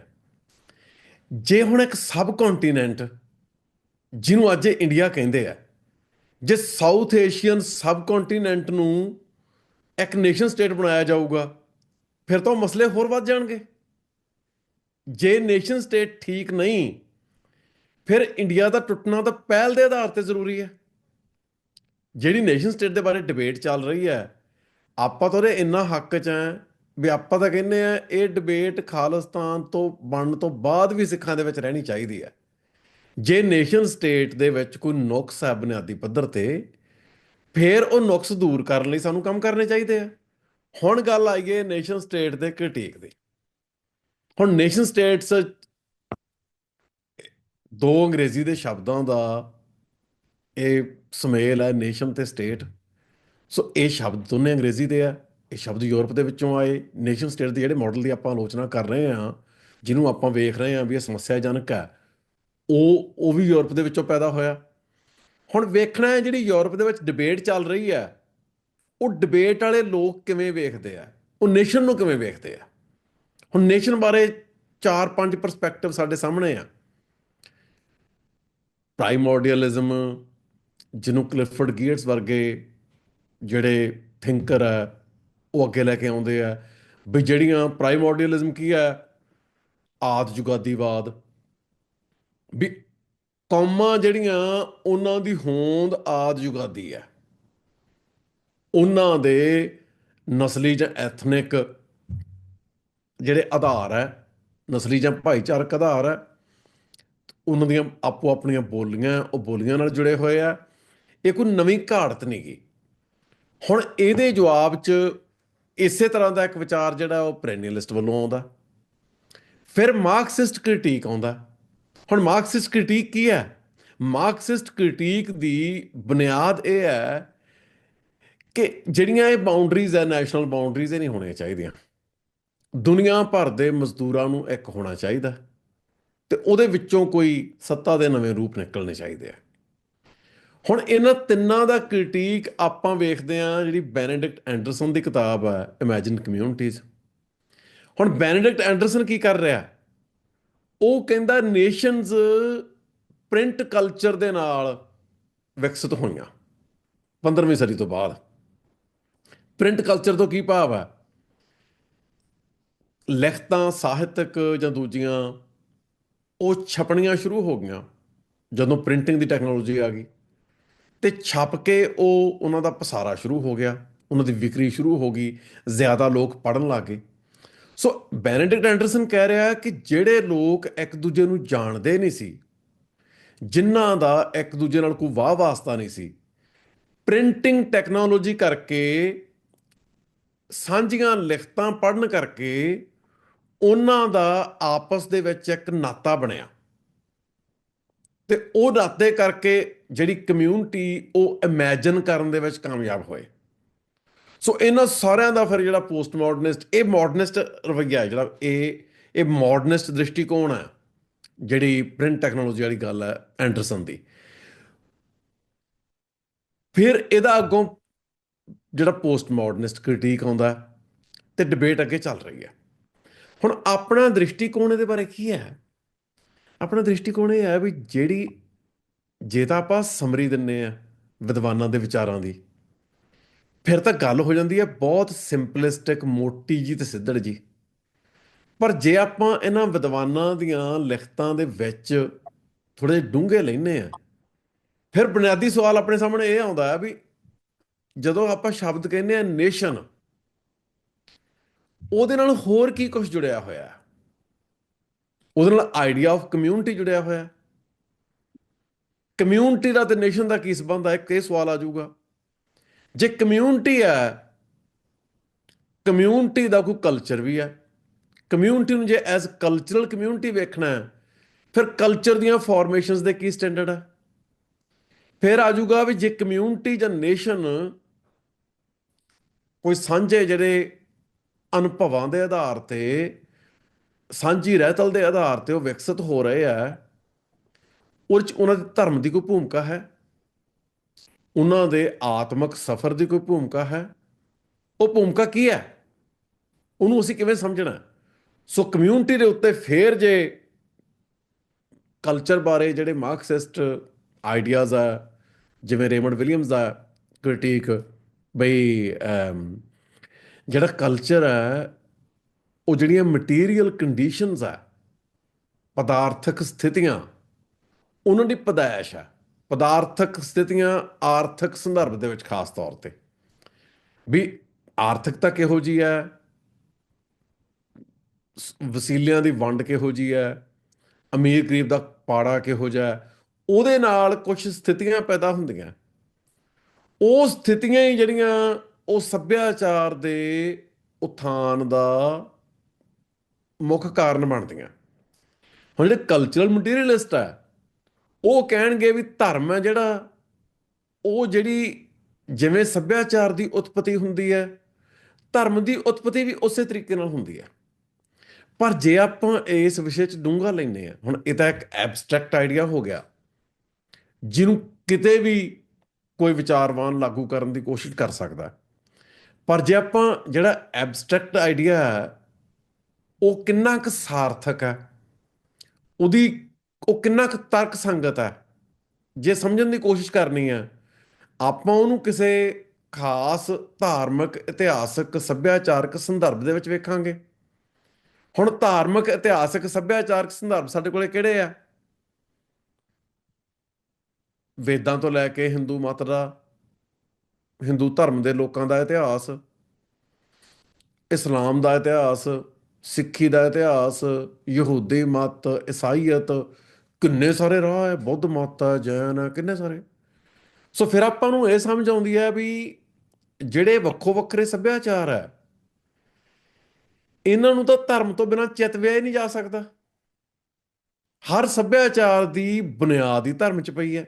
ਮੰਨ ਲਓ ਕਿਸੇ ਥਾਂ ਤੇ ਕੋਈ ਧਰਮ ਆਇਆ, ਉਦੋਂ ਪਹਿਲਾਂ ਉੱਥੇ ਕੋਈ ਸੱਭਿਆਚਾਰ ਸੀ, ਧਰਮ ਨੇ ਉਹ ਸੱਭਿਆਚਾਰ ਦੀ ਕਾਇਆ ਕਲਪ ਕਰਤੀ, ਸੱਭਿਆਚਾਰ ਬਦਲ ਗਿਆ, ਬਿਲਕੁਲ ਹੀ ਬਦਲ ਗਿਆ। ਹੁਣ ਉਹ ਜਿਹੜਾ ਸੱਭਿਆਚਾਰ ਬਦਲ ਗਿਆ, ਉਹ ਧਰਮ ਕਰਕੇ ਬਦਲਿਆ। ਸੋ ਧਰਮ ਚੋਂ ਸੱਭਿਆਚਾਰ ਨਿਕਲ ਰਿਹਾ ਕਿ ਸੱਭਿਆਚਾਰ ਤੋਂ ਧਰਮ ਨਿਕਲ ਰਿਹਾ? ਜਿਵੇਂ ਹੁਣ ਮਿਸਾਲ ਦੇ ਤੌਰ ਤੇ ਸੈਮਟਿਕ ਜਿਹੜੀਆਂ ਟ੍ਰੈਡੀਸ਼ਨਸ ਹੈ, ਸੈਮਟਿਕ ਰਿਲੀਜਨਸ, ਇਹਨਾਂ ਦੇ ਵਿੱਚ ਆਮ ਸੀ ਵੀ ਲੋਕ ਆਪਦੇ ਚਾਚੇ ਤਾਇਆਂ ਮਾਮਿਆਂ ਦੇ ਜਿਹੜੇ ਪੁੱਤ ਧੀਆਂ ਉਹਨਾਂ ਨਾਲ ਵਿਆਹ ਕਰਾਉਂਦੇ ਸੀ। ਪੰਜਾਬ ਦੇ ਵਿੱਚ ਨਹੀਂ ਹੈ। ਹੁਣ ਪੰਜਾਬੀ ਮੁਸਲਮਾਨਾਂ ਦੇ ਵਿੱਚ ਇਹ ਗੱਲ ਹੈਗੀ ਹੈ, ਪੰਜਾਬੀ ਸਿੱਖਾਂ ਤੇ ਹਿੰਦੂਆਂ 'ਚ ਇਹ ਗੱਲ ਬਿਲਕੁਲ ਹੀ ਹੈ ਨਹੀਂ। ਹੁਣ ਫਿਰ ਪੰਜਾਬੀ ਮੁਸਲਮਾਨਾਂ ਦਾ ਜਿਹੜਾ ਸੱਭਿਆਚਾਰ ਹੈ, ਉਹ ਪੰਜਾਬੀ ਸੱਭਿਆਚਾਰ ਹੈ ਕਿ ਮਿਡਲ ਈਸਟ ਦਾ ਸੱਭਿਆਚਾਰ ਹੈ? ਹੂੰ। ਜੇ ਪੰਜਾਬ ਦੀ ਧਰਤੀ ਤੇ ਵਸਦਿਆਂ ਉਹ ਮੱਧ ਪੂਰਬ ਦੀਆਂ ਸੱਭਿਆਚਾਰਕ ਕਦਰਾਂ ਕੀਮਤਾਂ ਨੂੰ ਆਪਣੇ ਅੰਦਰ ਜਿਉਂਦੀਆਂ ਰੱਖਦੇ ਆ, ਉਹਨਾਂ ਰਹੁ ਰੀਤਾਂ ਨੂੰ ਜਿਉਂਦੀਆਂ ਰੱਖਦੇ ਆ, ਤੇ ਮੱਧ ਪੂਰਬ ਨਾਲ ਉਹਨਾਂ ਦਾ ਇਸਲਾਮ ਤੋਂ ਬਿਨਾਂ ਹੋਰ ਨਾਤਾ ਹੈ ਕੀ? ਨਾ ਉਹਨਾਂ ਨੂੰ ਅਰਬੀ ਆਉਂਦੀ ਹੈ, ਨਾ ਤੁਰਕੀ ਆਉਂਦੀ ਹੈ, ਨਾ ਫਾਰਸੀ ਆਉਂਦੀ ਹੈ। ਕਈ ਤਾਂ ਹੈ ਹੀ ਪੰਜਾਬੀ, ਕੁਛ ਤਾਂ ਚਲੋ ਕਹਿੰਦੇ ਆ ਅਸੀਂ ਉੱਥੋਂ ਆਏ ਆ, ਸਾਡੇ ਵਡੇਰੇ ਉੱਥੋਂ ਆਏ ਆ, ਪਰ ਕਈ ਤਾਂ ਹੈ ਹੀ ਪੰਜਾਬੀ ਬਹੁਤ ਵੱਡੀ ਗਿਣਤੀ 'ਚ। ਉਹਨਾਂ 'ਚ ਵੀ ਉਹੀ ਰਹੁ ਰੀਤਾਂ। ਸੋ ਫਿਰ ਇਸਲਾਮ ਨਾਂ ਦੇ ਮਜ਼ਹਬ ਨੇ ਪੰਜਾਬੀ ਮੁਸਲਮਾਨਾਂ ਦੇ ਸੱਭਿਆਚਾਰ ਨੂੰ ਇੱਕ ਖਾਸ ਸ਼ਕਲ ਦਿੱਤੀ। ਸਿੱਖੀ ਨਾਂ ਦੇ ਧਰਮ ਨੇ ਸਿੱਖਾਂ ਦੇ ਸੱਭਿਆਚਾਰ ਨੂੰ ਖਾਸ ਸ਼ਕਲ ਦਿੱਤੀ। ਸੋ ਜਦੋਂ ਅਸੀਂ ਗੱਲ ਕਰ ਰਹੇ ਹਾਂ ਵੀ ਕਮਿਊਨਿਟੀ ਦੀ ਆ ਫਾਰਮੇਸ਼ਨ ਹੁੰਦੀ ਹੈ, ਬੈਨੇਡਿਕਟ ਐਂਡਰਸਨ ਨੇ ਕਹਿਤਾ ਵੈਸੇ ਵੀ ਕਮਿਊਨਿਟੀਜ਼ ਇਮੈਜਿਨਡ ਹੈ, ਪਰ ਹਰ ਕਮਿਊਨਿਟੀ ਆਪਣੇ ਆਪ ਨੂੰ ਵੱਖਰੇ ਤਰੀਕੇ ਨਾਲ ਇਮੈਜਿਨ ਕਰਦੀ ਹੈ। ਸੋ ਹਰ ਕਮਿਊਨਿਟੀ ਵੱਖਰੀ ਹੈ। ਪਰ ਮੈਂ ਉਹਦੇ 'ਚ ਇੱਕ ਹੋਰ ਨੁਕਤਾ ਸਾਂਝਾ ਕਰਨਾ ਚਾਹੁੰਦਾ ਵੀ ਮੰਨ ਲਓ ਪ੍ਰਿੰਟ ਕਲਚਰ ਆ ਗਿਆ, ਸਾਹਿਤ ਛਪਣ ਲੱਗ ਗਿਆ, ਲੋਕ ਉਹ ਸਾਹਿਤ ਨੂੰ ਪੜ੍ਹਨ ਲੱਗ ਗਏ। ਹੁਣ ਲਿਖਤਾਂ ਪੜ੍ਹਨ ਕਰਕੇ ਥੋੜ੍ਹਾ ਉਹਨਾਂ ਦੀ ਇੱਕ ਦੂਜੇ ਨਾਲ ਸਾਂਝ ਬਣ ਰਹੀ ਹੈ। ਜਿਹੜੀ ਉਹਨਾਂ ਦੀ ਇੱਕ ਦੂਜੇ ਨਾਲ ਪਹਿਲਾਂ ਹੀ ਸਾਂਝ ਹੈਗੀ ਹੈ, ਲਿਖਤਾਂ ਉਸ ਸਾਂਝ ਦੀ ਨੁਮਾਇੰਦਗੀ ਕਰ ਰਹੀਆਂ, ਤਾਂ ਉਹਨਾਂ ਦੀ ਸਾਂਝ ਬਣ ਰਹੀ ਹੈ। ਸੋ ਜਿਹੜੀ ਲਿਖਤਾਂ ਛਪਣ ਤੋਂ ਪਹਿਲਾਂ ਉਹਨਾਂ ਦੀ ਸਾਂਝ ਹੈਗੀ ਹੈ, ਉਹ ਇਮੈਜਿਨਡ ਹੈ ਕਿ ਅਸਲੀ ਹੈ? ਸੋ ਇਹ ਜਿਹੜੇ ਸਵਾਲ ਹੈ, ਮੈਂ ਕੋਸ਼ਿਸ਼ ਕਰ ਰਿਹਾ ਇਹਨਾਂ ਦੇ ਜਵਾਬ ਦੇਣ ਦੀ, ਪਰ ਆਪਾਂ ਸਮਝਦੇ ਹਾਂ ਇਹਨਾਂ ਦਾ ਪਸਾਰਾ ਬਹੁਤ ਵੱਡਾ। ਉਸੇ ਕਰਕੇ ਜਿਹੜੀ ਗੱਲ ਕਰਕੇ ਆਪਾਂ ਅੱਜ ਇੰਟਰਵਿਊ ਕੀਤੀ ਹੈ ਮੁੱਖ ਤੌਰ ਤੇ, ਵੀ ਅਸੀਂ ਕੋਰਸ ਪੜ੍ਹਾ ਰਹੇ ਹਾਂ ਤੇ ਆਪਾਂ ਉਹ ਕੋਰਸ ਬਾਰੇ ਜਿਹੜੀ ਜਾਣਕਾਰੀ ਸਾਂਝੀ ਕਰਨੀ ਚਾਹੁੰਦੇ ਹਾਂ। ਸੋ ਆਪਾਂ 13 ਹਫ਼ਤੇ ਦਾ ਖਾਲਿਸਤਾਨ ਸਿਧਾਂਤ ਤੇ ਵਿਹਾਰ ਦਾ ਸਾਡੀ ਸੰਸਥਾ ਵੈਨਕੂਵਰ ਇੰਸਟੀਚਿਊਟ ਦੇ ਉੱਤੇ ਕੋਰਸ ਸ਼ੁਰੂ ਕੀਤਾ। ਉਹ ਕੋਰਸ ਦੇ ਵਿੱਚ ਆਪਾਂ ਜਿਹੜੇ ਵੱਖੋ ਵੱਖਰੇ ਵਿਚਾਰਵਾਨ ਹੈ, ਕਲਿਫਰਡ ਗੀਟਸ ਹੈ, ਬੈਨੇਡਿਕਟ ਐਂਡਰਸਨ ਹੈ, ਅੰਟ ਗੈਲਨਰ ਹੈ, ਹਾਊਸਬਾਮ ਹੈ, ਜਾਂ ਐਂਟਨੀ ਸਮਿਥ ਹੈ, ਉਹ ਸਾਰਿਆਂ ਦੀਆਂ ਲਿਖਤਾਂ ਨਾਲ ਸਿੱਧਾ ਇੰਗੇਜ ਕਰਕੇ ਤੇ ਉਹਦੇ ਬਾਰੇ ਆਪਣਾ ਨਜ਼ਰੀਆ ਸਾਂਝਾ ਕਰਨਾ, ਤੇ ਇੱਕ ਥੋੜੇ ਜਿਹੇ ਅਕਾਦਮਿਕ ਮਾਹੌਲ ਦੇ ਵਿੱਚ, ਕਲਾਸਰੂਮ ਦੀ ਸੈਟਿੰਗ ਦੇ ਵਿੱਚ ਇਸ ਮੁੱਦੇ ਦੀਆਂ ਜਿੰਨੀਆਂ ਵੀ ਥਿਓਰੈਟੀਕਲ ਫਾਊਂਡੇਸ਼ਨਸ ਆ, ਉਹਨਾਂ ਨਾਲ ਕ੍ਰਿਟੀਕਲੀ ਇੰਗੇਜ ਕਰਕੇ ਉਹਨਾਂ ਬਾਰੇ ਇੱਕ ਨਜ਼ਰੀਆ ਸਾਹਮਣੇ ਲੈ ਕੇ ਆਉਣਾ, ਤੇ ਜਿਹੜੀ ਇਹ ਸਮਝਣ ਦੀ ਕੋਸ਼ਿਸ਼ ਕਰਨੀ ਹੈ ਕਿ ਖਾਲਿਸਤਾਨ ਦਾ ਰੂਪ ਕਿਹੋ ਜਿਹਾ ਹੋਊਗਾ, ਤੇ ਸਿੱਖਾਂ ਦਾ ਮਤਲਬ ਸਿੱਖਾਂ ਦਾ ਇਹ ਫਰਜ਼ ਕਿਉਂ ਆ, ਤੇ ਸਿੱਖਾਂ ਦੀ ਅਨਸਰ ਦੀ ਲੋੜ ਕਿਉਂ ਆ। ਬਿਲਕੁਲ ਪ੍ਰਸ਼ਨਦੀਪ ਸਿੰਘ ਜੀ, ਜਿਵੇਂ ਤੁਸੀਂ ਦੱਸਿਆ ਵੀ ਬੜੀਆਂ, ਕਿਉਂਕਿ ਗੰਭੀਰ ਚਿੰਤਨ ਦੇ ਵਿੱਚੋਂ ਹੀ ਜਿਹੜੀ ਸਟੇਟ ਕਰਾਫਟ ਆ ਜਾਂ ਸਟੇਟ ਬਿਲਡਿੰਗ ਆ, ਮਤਲਬ ਇਹ ਕੋਈ ਜਿਹਨੂੰ ਆਪਾਂ ਕਹਿ ਦਿੰਦੇ ਆ ਵੀ ਇਕੱਲੀ ਪੋਲੀਟੀਕਲ ਪ੍ਰੈਕਟਿਸ ਦਾ ਹਿੱਸਾ ਨਹੀਂ ਹੁੰਦੀ ਆ, ਮਤਲਬ ਜਿਹੜੀ ਇੰਟੈਲੈਕਚੁਅਲ ਪ੍ਰੈਕਟਿਸ ਆ ਉਹ ਉਹਦੀ ਬੁਨਿਆਦ ਬਣਦੀ ਆ। ਤੇ ਸਿੱਖਾਂ ਦੇ ਲਈ ਇਸ ਟਾਈਮ ਮੈਨੂੰ ਲੱਗਦਾ ਕਿ ਪ੍ਰੈਕਟਿਸ ਕਰਨੀ ਬੜੀ ਜ਼ਰੂਰੀ ਆ। ਤੇ ਜਿਵੇਂ ਤੁਸੀਂ ਇਹ ਕੋਰਸ ਸ਼ੁਰੂ ਕੀਤਾ ਆ, ਵੀ ਇਸੇ ਤਰੀਕੇ ਦੇ ਨਾਲ ਜਿਵੇਂ ਤੁਸੀਂ ਹੁਣ ਜਿੰਨੀ ਇਹ ਗੱਲਬਾਤ ਮਤਲਬ ਸਾਰਾ ਤੁਸੀਂ ਦੱਸਿਆ ਕਿ ਨੇਸ਼ਨ ਸਟੇਟ ਦੇ ਉੱਤੇ ਕਿਵੇਂ ਕ੍ਰਿਟੀਕ ਹੋਇਆ ਉਹਦਾ ਵੱਖ-ਵੱਖ ਸਮਿਆਂ ਦੇ ਵਿੱਚ। ਹੁਣ ਰੀਸੈਂਟਲੀ ਵੀ ਪ੍ਰਭਸ਼ਨਦੀਪ ਸਿੰਘ ਜੀ ਇੱਕ ਡਿਬੇਟ ਚੱਲ ਰਹੀ ਹੈ ਕਿ ਨੇਸ਼ਨ ਸਟੇਟ ਦਾ ਫਿਊਚਰ ਕੀ ਆ। ਮਤਲਬ ਇੱਕ ਪਾਸੇ ਤਾਂ ਅਸੀਂ ਖਾਲਿਸਤਾਨ ਬਾਰੇ ਗੱਲ ਕਰ ਰਹੇ ਹਾਂ ਕਿ ਖਾਲਿਸਤਾਨ ਦੀ ਕਾਇਮੀ ਦੀ ਜਾਂ ਸਥਾਪਨਾ ਦਾ ਰੂਪ ਕੀ ਹੋਊਗਾ, ਪਰ ਨੇਸ਼ਨ ਸਟੇਟ ਬਾਰੇ ਆਪਣੇ ਆਪ 'ਚ ਇੱਕ ਵੱਡੀ ਡਿਬੇਟ ਹੋ ਰਹੀ ਆ। ਫਰਾਂਸਿਸ ਫੂਕੂਯਾਮਾ ਵਿਦਵਾਨ ਨੇ ਜਿਹੜੇ, ਉਹਨਾਂ ਦੀ ਇੱਕ ਇੰਟਰਵਿਊ 2021 ਦੇ ਵਿੱਚ ਆਈ। ਉਹਦੇ 'ਚੋਂ ਮੈਂ, ਜਿਵੇਂ ਤੁਸੀਂ ਦੱਸ ਰਹੇ ਹੋ ਕਿ ਕਿਵੇਂ ਇੱਕ ਕਲਚਰਲ ਯੂਨਿਟ ਬਣਦਾ ਆ, ਜਿਹੜਾ ਕਿ ਮਤਲਬ ਤੁਸੀਂ ਉਹ ਧਰਮ ਦਾ ਤੇ ਸੱਭਿਆਚਾਰ ਦੀ ਸਾਰੀ ਬੜੀ ਸੋਹਣੀ ਉਹਨੂੰ ਡਿਫਾਈਨ ਕੀਤਾ। ਤਾਂ ਉਹਦੇ 'ਚ ਮੈਂ ਉਹਨਾਂ ਨੂੰ ਕੋਟ ਕਰਨਾ ਚਾਹੁੰਦਾ ਇੱਕ ਲਾਈਨ, ਜਿਹਦੇ 'ਚੋਂ ਕਹਿੰਦੇ ਆ ਕਿ the nation state remains the largest political unit that can also be a cultural unit, meaning that people believe that they have a shared set of values, traditions or historical narratives.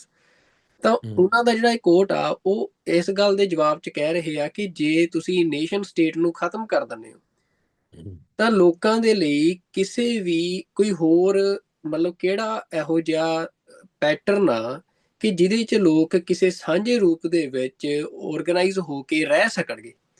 ਵੀ ਜਿਹਦੇ 'ਚ ਉਹ ਕ੍ਰਿਟੀਕ ਕਰਦੇ ਆ ਕਿ ਜਿਹੜੀਆਂ transnational organisations ਨੇ, ਕਿ nation state ਤੋਂ ਗਾਂ ਜਿਵੇਂ ਯੂਰੋਪੀਅਨ ਯੂਨੀਅਨ ਆ, ਯੂਨਾਈਟਿਡ ਨੇਸ਼ਨਸ ਆ, ਜਾਂ ਜਿਹੜੀਆਂ ਇਸ ਤਰੀਕੇ ਦੀਆਂ ਸੰਸਥਾਵਾਂ ਨੇ, ਜਾਂ ਭਵਿੱਖ 'ਚ ਕੁਝ ਇਹੋ ਜਿਹਾ ਉਸਰਦਾ ਆ, ਤਾਂ ਉਹਦੀ ਪੋਸੀਬਿਲਿਟੀ ਨੂੰ ਡਿਨਾਈ ਕਰਦੇ ਆ। ਉਹ ਕਹਿੰਦੇ ਆਲਰੇਡੀ ਇਹ ਫੇਲਡ ਹੋ ਰਿਹਾ, ਇਹ ਸਾਰਾ ਜਿਹੜਾ ਮਤਲਬ ਹੈਗਾ ਸੀ ਟੈਸਟ।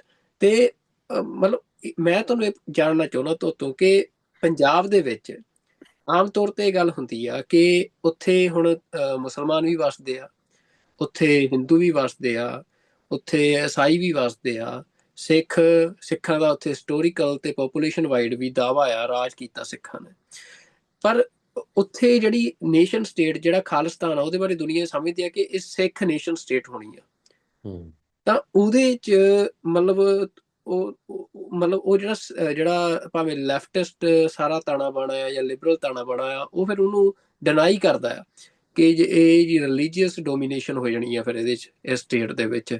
ਤਾਂ ਤੁਸੀਂ ਉਹਨੂੰ ਕਿਵੇਂ ਜਸਟੀਫਾਈ ਕਰੋਗੇ ਕਿ ਮਤਲਬ ਜਿਹੜੀ ਖਾਲਿਸਤਾਨ ਆ, ਉਹਦੀ ਸਥਾਪਨਾ ਦੇ ਵਿੱਚ ਜਿਹੜੀਆਂ ਬਾਕੀ ਦੀਆਂ ਅਦਰ ਕਮਿਊਨਿਟੀਜ਼ ਨੇ, ਉਹਨਾਂ ਦੇ ਨਾਲ ਜਿਹੜਾ ਨੇਸ਼ਨ ਸਟੇਟ, ਬਾਕੀ ਦੀਆਂ ਨੇਸ਼ਨ ਸਟੇਟਸ ਦੇ ਵਿੱਚ ਅਦਰਸ ਵਾਲਾ ਟ੍ਰੀਟਮੈਂਟ ਹੋ ਰਿਹਾ ਬਾਕੀਆਂ ਦੇ ਨਾਲ, ਉਹ ਖਾਲਿਸਤਾਨ 'ਚ ਨਹੀਂ ਹੋਊਗਾ।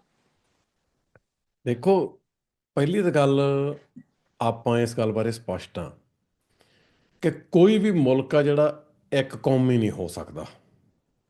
ਜਿਹੜੇ ਮੁਲਕ ਆ ਉਹ ਬਹੁ ਕੌਮੀ, ਬਹੁਤ ਸੱਭਿਆਚਾਰਕ ਹੁੰਦੇ ਆ, ਤੇ ਉਹ ਬਹੁਤ ਸੱਭਿਆਚਾਰਕ ਹੋਣਗੇ। ਦੂਜੀ ਗੱਲ ਇਹ ਹੈ ਵੀ ਆਪਾਂ ਪਹਿਲਾਂ ਕਈ ਵਾਰੀ ਗੱਲ ਇਹ ਕਰ ਚੁੱਕੇ ਹਾਂ ਵੀ ਜਮਹੂਰੀਅਤ ਦਾ ਬੁਨਿਆਦੀ ਵਾਅਦਾ ਲੋਕਾਂ ਨਾਲ ਇਹ ਹੈ ਕਿ ਤੁਸੀਂ ਵੋਟਾਂ ਪਾ ਕੇ ਆਪਦੇ ਨੁਮਾਇੰਦੇ ਚੁਣੋ। ਨੁਮਾਇੰਦੇ ਤੁਹਾਡੀ ਬਿਨਾ ਤੇ ਲਾਅ ਮੇਕਿੰਗ ਤੇ ਪਾਲਿਸੀ ਮੇਕਿੰਗ ਦੇ ਪ੍ਰੋਸੈਸ ਚਲਾਉਣਗੇ ਤੇ ਤੁਹਾਡੀਆਂ ਲੋੜਾਂ ਦੀ ਪੂਰਤੀ ਕਰਨਗੇ, ਤੁਹਾਡੀ ਨੁਮਾਇੰਦਗੀ ਕਰਨਗੇ। ਹੁਣ ਇੰਡੀਆ ਦੇ ਵਿੱਚ ਲਾਅ ਮੇਕਿੰਗ, ਪਾਲਿਸੀ ਮੇਕਿੰਗ ਜ਼ਿਆਦਾਤਰ ਬਹੁਤ ਵੱਡੇ ਪੱਧਰ ਤੇ ਕੇਂਦਰ ਕੋਲੇ ਹੈ। ਪੰਜਾਬ ਦੇ ਸਿੱਖਾਂ ਦੇ ਚੁਣੇ ਹੋਏ ਨੁਮਾਇੰਦੇ ਕੇਂਦਰ ਦੇ ਵਿੱਚ ਲਾਅ ਮੇਕਿੰਗ ਤੇ ਪਾਲਿਸੀ ਮੇਕਿੰਗ 'ਚ ਕੋਈ ਸੇ ਨਹੀਂ ਰੱਖਦੇ, ਕਿਉਂਕਿ ਉਹਨਾਂ ਦੀ ਗਿਣਤੀ ਸਿਰਫ ਵੱਧ ਤੋਂ ਵੱਧ 13 ਤੇ ਸਿੱਖ ਵੱਧ ਤੋਂ ਵੱਧ 9 ਭੇਜ ਸਕੇ ਆ ਉੱਥੇ 1999 'ਚ ਖਾਲਿਸਤਾਨ ਦੀ ਮੂਵਮੈਂਟ ਦੇ ਐਨ ਸਿਖਰ ਤੇ। ਸੋ ਇੱਥੇ ਅੱਜ ਸਿੱਖਾਂ ਲਈ ਜਮਹੂਰੀਅਤ ਕੋਈ ਹੋਂਦ ਨਹੀਂ ਰੱਖਦੀ। ਪੰਜਾਬ ਨੂੰ ਇੱਕ ਸੂਬੇ ਦਾ ਰੂਪ ਦਿੱਤਾ ਗਿਆ।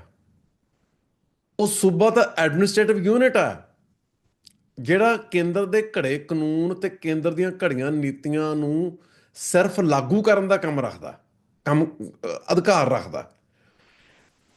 ਆਪਦੇ ਕੋਲੇ ਤਾਂ ਉਹਦੇ ਕੋਲੇ ਹੈ ਕੁਛ ਨਹੀਂਗਾ।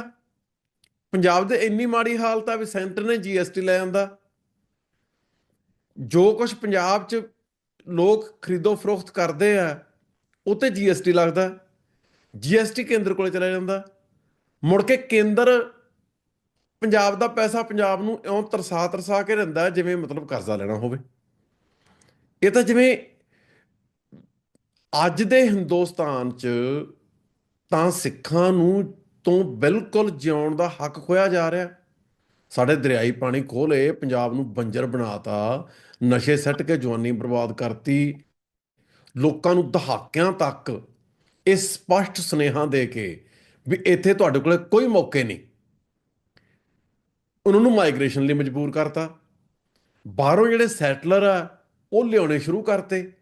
ਹੁਣ ਪੰਜਾਬ ਨੂੰ ਤੋੜਨ ਦੀਆਂ ਵਿਉਂਤਾਂ ਚੱਲ ਰਹੀਆਂ। ਹੁਣ ਪੰਜਾਬ ਨੂੰ, ਹੁਣ ਚੰਡੀਗੜ੍ਹ ਸਟੇਟ ਦੀ ਗੱਲ ਚੱਲ ਰਹੀ ਹੈ। ਜੇ ਚੰਡੀਗੜ੍ਹ ਨੂੰ ਸਟੇਟ ਬਣਾਉਣਾ ਹੈ ਤਾਂ ਮਤਲਬ ਇਹ ਥੋੜ੍ਹਾ ਚੰਡੀਗੜ੍ਹ ਸ਼ਹਿਰ ਨੂੰ ਸਟੇਟ ਬਣਾਉਣਗੇ। ਜਿਹੜੀਆਂ ਖਬਰਾਂ ਆ ਰਹੀਆਂ ਅੰਦਰੋਂ, ਉਹ ਤਾਂ ਇਹ ਆ ਰਹੀਆਂ ਕਿ ਚੰਡੀਗੜ੍ਹ ਤੋਂ ਸ਼ੁਰੂ ਹੋ ਕੇ ਆਨੰਦਪੁਰ ਸਾਹਿਬ ਦੇ ਰਾਹੀਂ ਜਾਂਦਿਆਂ ਪਠਾਨਕੋਟ ਤੱਕ ਉਹ ਸਟੇਟ ਹੋਊਗੀ। ਸੋ ਦਰਿਆਵਾਂ ਦਾ ਜਿਹੜਾ ਮੁੱਢ ਆ ਸਾਰਾ, ਉਹ ਖੋ ਕੇ ਨਵੀਂ ਸਟੇਟ ਦੇ ਵਿੱਚ, ਨਵੀਂ ਸਟੇਟ 'ਚੋਂ ਜਿਵੇਂ ਮਰਜ਼ੀ ਨਵੀਆਂ ਨਹਿਰਾਂ ਕੱਢੋ, ਸਾਰੇ ਦਰਿਆਵਾਂ ਦੇ ਵਹਿਣ ਬਦਲ ਦਿਓ, ਤੇ ਪੰਜਾਬ ਨੂੰ ਰੇਗਿਸਤਾਨ ਬਣਾ ਕੇ ਸਿੱਖਾਂ ਨੂੰ ਭੁੱਖੇ ਮਾਰ ਕੇ ਘਸਿਆਰੇ ਬਣਾਓ, ਤੇ ਮਤਲਬ ਉਹਨਾਂ ਨੂੰ ਹਿੰਦੂਵਾਦ 'ਚ ਜਜ਼ਬ ਕਰਨ ਦੀ ਕੋਸ਼ਿਸ਼ ਕਰੋ। ਹੁਣ ਇੰਨੀਆਂ ਗੰਭੀਰ ਚੁਣੌਤੀਆਂ ਸਿੱਖਾਂ ਵਾਸਤੇ ਤਾਂ ਪਹਿਲਾਂ ਹੀ ਹੈਗੀਆਂ। ਸਵਾਲ ਆ ਜਾਂਦਾ ਹੈ ਕਿ ਸਿੱਖ ਕਰਨਗੇ। ਉਹ ਭਾਈ, ਜੇ ਸਿੱਖਾਂ ਦਾ ਮੁਲਕ ਤਾਂ ਇਹਦੇ ਮੁਕਾਬਲੇ ਬਹੁਤ ਛੋਟਾ ਹੋਊਗਾ। ਛੋਟੇ ਹੋਣ ਦਾ ਖਾਸ ਅਰਥ ਹੈ ਕਿਉਂਕਿ ਜੇ ਮੁਲਕ ਛੋਟਾ ਹੋਊਗਾ, ਉਹਦੇ 'ਚ ਜਿਹੜੀਆਂ ਘੱਟ ਗਿਣਤੀਆਂ ਹੋਣਗੀਆਂ, ਹਿੰਦੂ, ਮੁਸਲਮਾਨ, ਈਸਾਈ ਜਾਂ ਜੋ ਵੀ, ਉਹਨਾਂ ਦੀ ਸੰਵਿਧਾਨਕ ਢਾਂਚੇ 'ਚ ਪੋਜੀਸ਼ਨ ਮਜ਼ਬੂਤ ਹੋਊਗੀ। ਹਿੰਦੁਸਤਾਨ ਤਾਂ ਇੱਕ ਉਪ ਮਹਾਂਦੀਪ ਦਾ ਮੁਲਕ ਬਣਾਇਆ ਹੋਇਆ, ਇਹਦੇ 'ਚ ਤਾਂ ਸਾਡੀ ਸੇ ਹੈ ਹੀ ਨਹੀਂ। ਇਹ ਤਾਂ ਕਾਨੂੰਨੀ ਤੌਰ ਤੇ, ਸੰਵਿਧਾਨਕ ਤੌਰ ਤੇ ਵੀ ਅਸੀਂ ਇਹਦੀ ਵਿਆਖਿਆ ਕਰ ਸਕਦੇ ਹਾਂ, ਤੇ ਸਾਡਾ ਇਤਿਹਾਸਕ ਅਨੁਭਵ ਉਸ ਵਿਆਖਿਆ ਦੀ ਗਵਾਹੀ ਦੇ ਤੌਰ ਤੇ ਮੌਜੂਦ ਵੀ ਹੈ। ਦੂਜਾ ਗੱਲ ਇਹ ਜਿਹੜੀ ਹੈ ਵੀ ਕਿਸੇ ਕੌਮ ਦੇ ਬਾਰੇ ਕੋਈ ਫਤਵਾ ਜਾਰੀ ਕਰਨ ਤੋਂ ਪਹਿਲਾਂ ਉਸ ਕੌਮ ਦਾ ਇਤਿਹਾਸਕ ਕਿਰਦਾਰ ਤਾਂ ਵੇਖਣਾ ਚਾਹੀਦਾ ਨਾ। 1765 ਤੋਂ ਸਿੱਖ ਲਾਹੌਰ ਤੇ ਰਾਜ ਕਰਨ ਲੱਗੇ, ਤੇ 1849 ਤੱਕ ਸਿੱਖਾਂ ਦਾ ਉਹ ਰਾਜ ਰਿਹਾ। 1849 ਤੱਕ ਤਾਂ ਬਹੁਤ ਵੱਡਾ ਬਣ ਗਿਆ ਸੀ। ਸੋ ਇੰਨੇ ਲੰਮੇ ਸਮੇਂ 'ਚ ਨਾ ਕੋਈ ਸਟੇਟ ਸਪਾਂਸਰਡ ਜੈਨੋਸਾਈਡ, ਨਾ ਹਿੰਦੂਆਂ ਦਾ, ਨਾ ਮੁਸਲਮਾਨਾਂ ਦਾ, ਨਾ ਕੋਈ ਧਰਮ ਤਬਦੀਲੀ ਦੀ ਕੋਸ਼ਿਸ਼, ਨਾ ਚੰਗੇ ਤਰੀਕੇ ਨਾਲ ਨਾ ਮਾੜੇ ਤਰੀਕੇ ਨਾਲ। ਸਿੱਖਾਂ ਬਾਰੇ ਇਹ ਸ਼ੱਕ ਕਰਨਾ ਤਾਂ ਮਤਲਬ ਹੱਦ ਦਰਜੇ ਦੀ ਇਨਸੈਂਸਿਟਿਵਿਟੀ ਹੈ। ਇਤਿਹਾਸ ਤੋਂ ਬਿਲਕੁਲ ਅਣਜਾਣ ਹੋਣਾ।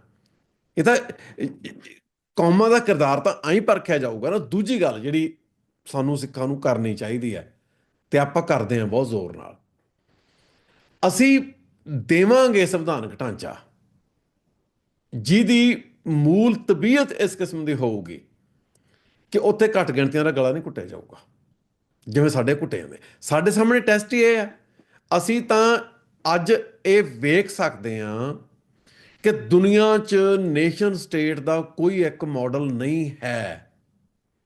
ਦੁਨੀਆ 'ਚ ਨੇਸ਼ਨ ਸਟੇਟ ਦੇ ਚੰਗੇ ਮਾੜੇ ਬਹੁਤ ਸਾਰੇ ਮਾਡਲ ਆਲਰੇਡੀ ਹੈਗੇ ਆ। ਸੋ ਨੇਸ਼ਨ ਸਟੇਟ ਕੋਈ ਇੱਕ ਤਰ੍ਹਾਂ ਦੀ ਗੱਲ ਨਹੀਂ ਗੀ। ਜਿਹੜੇ ਖਾਲਿਸਤਾਨ ਹੋਊਗਾ ਉਹ ਨੇਸ਼ਨ ਸਟੇਟ ਦਾ ਬਿਲਕੁਲ ਵੱਖਰਾ ਤੇ ਨਵਾਂ ਮਾਡਲ ਹੋਊਗਾ, ਪਰ ਹੋਊਗੀ ਉਹ ਨੇਸ਼ਨ ਸਟੇਟ। ਕਿਉਂਕਿ ਇਹ ਥੋੜ੍ਹਾ ਅਸੀਂ ਕਹਿ ਸਕਦੇ ਹਾਂ ਵੀ ਖਾਲਿਸਤਾਨ ਸਿੱਖ ਕਿੰਗਡਮ ਹੋਊਗਾ, ਉਹਦਾ ਇੱਕ ਸਿੱਖ ਬਾਦਸ਼ਾਹ ਹੋਊਗਾ। ਇਹ ਗੱਲ ਦੀ ਕੋਈ ਸੈਂਸ ਬਣਦੀ ਹੈ? ਅਸੀਂ ਬਣਾਉਣੀ ਤਾਂ ਨੇਸ਼ਨ ਸਟੇਟ ਹੀ ਹੈ, ਕਿਉਂਕਿ ਨੇਸ਼ਨ ਸਟੇਟ ਜਿਹੜੀ ਅੱਜ ਦੀ ਨੇਸ਼ਨ ਸਟੇਟ ਹੈ, ਉਹ ਜਿਹੜੀਆਂ ਕਦਰਾਂ ਕੀਮਤਾਂ ਤੇ ਚੱਲਣ ਦਾ ਦਾਅਵਾ ਕਰਕੇ ਹੋਂਦ 'ਚ ਆਈ ਸੀ ਵੀ ਆਮ ਬੰਦੇ ਦੀ ਸੱਤਾ ਦੇ ਵਿੱਚ ਪਹੁੰਚ ਹੋਊਗੀ, ਆਮ ਬੰਦੇ ਦੀ ਸੁਣਵਾਈ ਹੋਊਗੀ, ਆਮ ਬੰਦੇ ਦੇ ਹਿਸਾਬ ਨਾਲ ਹੋਊਗੀ। ਮੌਜੂਦਾ ਜਮਹੂਰੀ ਢਾਂਚਿਆਂ ਨੇ ਆਮ ਬੰਦੇ ਦੀ ਸੁਣਵਾਈ ਦੇ ਮੁੱਦੇ ਨੂੰ ਜਾਂ ਸੱਤਾ 'ਚ ਪਹੁੰਚ ਦੇ ਮੁੱਦੇ ਨੂੰ ਇੱਕ ਤਮਾਸ਼ਾ ਬਣਾ ਕੇ ਰੱਖਤਾ। ਇਹਦਾ ਅਰਥ ਇਹ ਹੈ ਕਿ ਸਿੱਖਾਂ ਨੂੰ ਖਾਲਿਸਤਾਨ ਦੇ ਵਿੱਚ ਜਮਹੂਰੀਅਤ ਦੇ ਮੌਜੂਦਾ ਨਮੂਨਿਆਂ 'ਚੋਂ ਕਿਸੇ ਇੱਕ ਦੀ ਹੂ-ਬ-ਹੂ ਕਾਪੀ ਨਹੀਂ ਕਰਨੀ ਚਾਹੀਦੀ। ਸਿੱਖਾਂ ਨੂੰ ਜਮਹੂਰੀਅਤ ਦਾ ਆਪਦਾ ਨਵਾਂ ਨਮੂਨਾ ਲੈ ਕੇ ਆਉਣਾ ਚਾਹੀਦਾ, ਜਿਹਦੇ 'ਚ ਆਮ ਬੰਦੇ ਦੀ ਸੁਣਵਾਈ ਯਕੀਨੀ ਹੋਵੇ, ਤੇ ਜਿਹੜਾ ਆਰਥਿਕ ਢਾਂਚਾ, ਟੈਕਸੇਸ਼ਨ ਦਾ ਢਾਂਚਾ, ਉਹ ਇਸ ਤਰੀਕੇ ਦਾ ਹੋਵੇ ਕਿ ਦੌਲਤ ਜਾਂ ਵੈਲਥ, ਪੂੰਜੀ, ਉਹ ਕੁਝ ਲੋਕਾਂ ਦੇ ਹੱਥਾਂ 'ਚ ਕਦੇ ਵੀ ਇਕੱਠੀ ਨਾ ਹੋਵੇ। ਸੋ ਉਹਦੇ ਲਈ ਤੁਹਾਨੂੰ ਕੀ ਕਰਨਾ ਪੈਣਾ? ਗੱਲ ਤਾਂ ਬਹੁਤ ਸਿੰਪਲ ਹੈ। ਤੁਹਾਨੂੰ ਪ੍ਰਾਈਵੇਟ ਸੈਕਟਰ ਤੇ ਪਬਲਿਕ ਸੈਕਟਰ ਦੇ ਵਿੱਚ ਇੱਕ ਨਵਾਂ ਬੈਲੈਂਸ ਪੈਦਾ ਕਰਨਾ ਪੈਣਾ। ਹੁਣ ਮੈਂ ਕਿਤਾਬ ਲਿਖ ਕੇ ਇਹ ਦੇ ਸਕਦਾ ਮਾਡਲ ਕਿ ਖਾਲਿਸਤਾਨ ਦੇ ਵਿੱਚ ਪਬਲਿਕ ਸੈਕਟਰ ਤੇ ਪ੍ਰਾਈਵੇਟ ਸੈਕਟਰ ਦਾ ਬੈਲੈਂਸ ਕੀ ਹੋਊਗਾ, ਪਰ ਮੈਨੂੰ ਦੇਣਾ ਚਾਹੀਦਾ ਨਹੀਂ। ਕਿਉਂਕਿ ਜਦੋਂ ਖਾਲਿਸਤਾਨ ਬਣੂਗਾ, ਅਸੀਂ ਪ੍ਰਾਈਵੇਟ ਸੈਕਟਰ ਦਾ, ਪਬਲਿਕ ਸੈਕਟਰ ਦਾ ਇੱਕ ਬੈਲੈਂਸ, ਟੈਕਸੇਸ਼ਨ ਦੇ ਸਿਸਟਮ ਦਾ ਇੱਕ ਬੈਲੈਂਸ, ਉਹ ਲੈ ਕੇ ਆਵਾਂਗੇ ਐਜ਼ ਟੈਂਟੇਟਿਵ ਸੈਟਅਪ, ਆਰਜ਼ੀ ਤੌਰ ਤੇ। ਜਦੋਂ ਉਹਨੂੰ ਅਮਲੀ ਰੂਪ ਚ ਲਾਗੂ ਕਰਾਂਗੇ, ਉਹਦੀਆਂ ਸੀਮਤਾਈਆਂ ਉਜਾਗਰ ਹੋਣਗੀਆਂ। ਲੋਕ ਜਿਹੜੇ ਉਹਨਾਂ ਸੀਮਤਾਈਆਂ ਕਰਕੇ ਪ੍ਰਭਾਵਿਤ ਹੋਣਗੇ, ਲੋਕ ਆਪਦੇ ਵਿਚਾਰ ਦੇਣਗੇ। ਅਸੀਂ ਲੋਕਾਂ ਨੂੰ ਇਹ ਕਵਾਂਗੇ ਕਿ ਆਪੋ ਆਪਣੇ ਸਰੋਕਾਰ ਸਾਂਝੇ ਕਰੋ। ਲੋਕਾਂ ਦੀ ਫੀਡਬੈਕ ਦੇ ਆਧਾਰ ਤੇ ਅਸੀਂ ਉਸ ਢਾਂਚੇ 'ਚ ਸੁਧਾਰ ਕਰਾਂਗੇ, ਅਗਲੇ ਸਾਲ ਹੋਰ ਸੁਧਾਰ ਕਰਾਂਗੇ, ਅਗਲੇ ਸਾਲ ਹੋਰ ਸੁਧਾਰ ਕਰਾਂਗੇ। ਜਦੋਂ ਤੱਕ ਜਿਉਂਦੇ ਰਵਾਂਗੇ, ਜਦੋਂ ਤੱਕ ਸਾਡਾ ਮੁਲਕ ਰਹੂਗਾ, ਅਸੀਂ ਲੋਕਾਂ ਦੀਆਂ ਲੋੜਾਂ ਦੇ ਹਿਸਾਬ ਨਾਲ ਉਹਦੇ ਸੰਵਿਧਾਨਕ, ਆਰਥਿਕ, ਪ੍ਰਬੰਧਕੀ ਢਾਂਚੇ ਦੇ ਵਿੱਚ, ਉਹਦੇ ਜਮਹੂਰੀ ਢਾਂਚੇ ਦੇ ਵਿੱਚ ਲਗਾਤਾਰ ਸੁਧਾਰ ਕਰੀ ਜਾਵਾਂਗੇ। ਬੁਨਿਆਦੀ ਫਰਕ ਇਹ ਆ ਸਾਡਾ ਕਿ ਮਾਰਕਸਿਸਟ ਕਹਿੰਦੇ ਆ ਸਾਡੇ ਕੋਲੇ ਇੱਕ ਬੇਨੁਕਸ ਅੰਤਮ ਵਿਚਾਰਧਾਰਕ ਮਾਡਲ ਹੈ, ਉਹ ਅਸੀਂ ਇਨਕਲਾਬ ਲਿਆ ਕੇ ਲਾਗੂ ਕਰਾਂਗੇ ਤੇ ਮਸਲਾ ਹੱਲ ਹੋ ਜਾਊਗਾ। ਸਾਡੀ ਪੋਜੀਸ਼ਨ ਇਹ ਹੈ ਕਿ ਕੋਈ ਅੰਤਮ ਬੇਨੁਕਸ ਵਿਚਾਰਧਾਰਕ ਮਾਡਲ ਹੋ ਸਕਦਾ ਨਹੀਂ।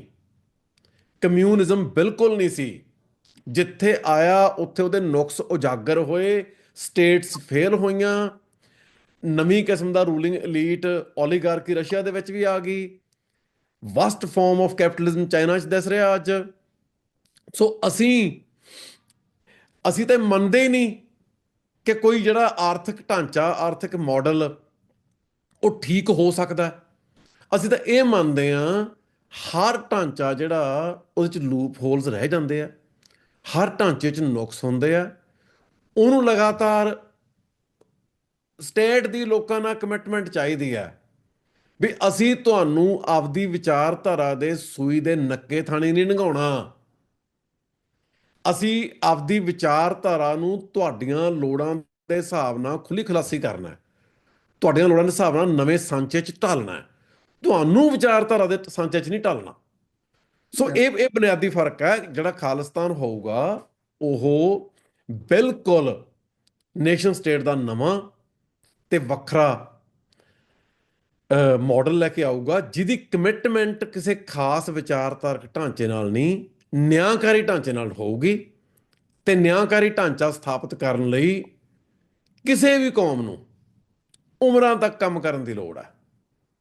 ਜਿਹੜਾ ਮਤਲਬ ਲੋਕ ਕਰਪਸ਼ਨ ਦੇ ਰਾਹ ਲੱਭ ਲੈਂਦੇ ਆ, ਲੋਕ ਐਕਸਪਲੋਇਟੇਸ਼ਨ ਦੇ ਰਾਹ ਲੱਭ ਲੈਂਦੇ ਆ, ਲੋਕ ਫੇਵਰੇਟਿਜ਼ਮ ਦੇ ਰਾਹ ਲੱਭ ਲੈਂਦੇ ਆ, ਉਹ ਸਾਰੇ ਰਾਹ ਬੰਦ ਕਰਨ ਲਈ ਤੇ ਕਮਿਊਨਿਟੀ ਸਿਰਜਣ ਲਈ, ਉਹਨਾਂ ਆਦਰਸ਼ਾਂ ਤੇ ਚੱਲਣ ਵਾਲਾ ਜਿਹੜਾ ਭਾਈਚਾਰਾ ਹੈ, ਉਹ ਨੇਸ਼ਨ ਸਿਰਜਣ ਲਈ ਤੁਹਾਨੂੰ ਬਹੁਪੱਖੀ ਕੰਮ ਕਰਨੇ ਪੈਂਦੇ ਆ। ਤੁਹਾਨੂੰ ਯੂਨੀਵਰਸਿਟੀਆਂ ਬਣਾਉਣੀਆਂ ਪੈਂਦੀਆਂ, ਗਿਆਨ ਦੇ ਪ੍ਰਬੰਧ ਬਣਾਉਣੇ ਪੈਂਦੇ ਆ, ਆਪਣੀਆਂ ਜਿਹੜੇ ਆਦਰਸ਼ ਹੈ ਜ਼ਿੰਦਗੀ ਦੇ, ਗੁਰੂ ਨਾਨਕ ਸਾਹਿਬ ਨੇ ਸਾਨੂੰ ਦਿੱਤੇ, ਉਹਨਾਂ ਨੂੰ ਲੋਕਾਂ ਦੀ ਆਮ ਜ਼ਿੰਦਗੀ 'ਚ ਆਉਣ ਤੋਂ ਕਿਹੜੇ ਕਿਹੜੇ ਸੱਭਿਆਚਾਰ, ਕਿਹੜੇ ਕਿਹੜੇ ਜੀਵਨ ਪ੍ਰਵਾਹ ਰੋਕ ਰਹੇ ਆ, ਉਹਨਾਂ ਦਾ ਕ੍ਰਿਟੀਕ ਕਰਨਾ, ਉਹਨਾਂ ਆਦਰਸ਼ਾਂ ਦੀ ਜਿਹੜੀ ਸਾਰਥਕਤਾ ਹੈ ਉਹਦੇ ਬਾਰੇ ਗੱਲ ਕਰਨੀ। ਇਹ ਲਗਾਤਾਰ academic debates, literary productions, cultural productions, ਉਹ ਸਾਰੇ ਕੁਝ ਦੇ ਵਿੱਚੋਂ ਤੁਸੀਂ ਇੱਕ ਰਾਹ ਕੱਢਦੇ ਆ। ਤੇ ਉਹ ਸਾਰਾ ਕੁਝ ਕਰਨਾ ਨੇਸ਼ਨ ਸਟੇਟ ਦੇ ਰੂਪ 'ਚ, ਇੰਡੀਪੈਂਡੈਂਟ ਸੋਵਰਨ ਸਟੇਟ ਦੇ ਰੂਪ 'ਚ, ਖਾਲਿਸਤਾਨ ਦੀ ਕਾਇਮੀ ਬਗੈਰ। ਉਹ ਯੂਨੀਵਰਸਿਟੀਆਂ ਬਣਾਉਣ ਵਾਲੇ ਤੇ ਜਿਹੜੇ ਮਤਲਬ ਆਰਥਿਕ ਢਾਂਚੇ ਤਿਆਰ ਕਰਨ ਵਾਲੇ, ਉਹਨਾਂ 'ਚ ਸੁਧਾਰ ਕਰਨ ਵਾਲੇ ਕੋਈ ਵੀ ਐਕਸਪੈਰੀਮੈਂਟ ਕੀਤੇ ਨਹੀਂ ਜਾ ਸਕਦੇ। ਬਿਲਕੁਲ।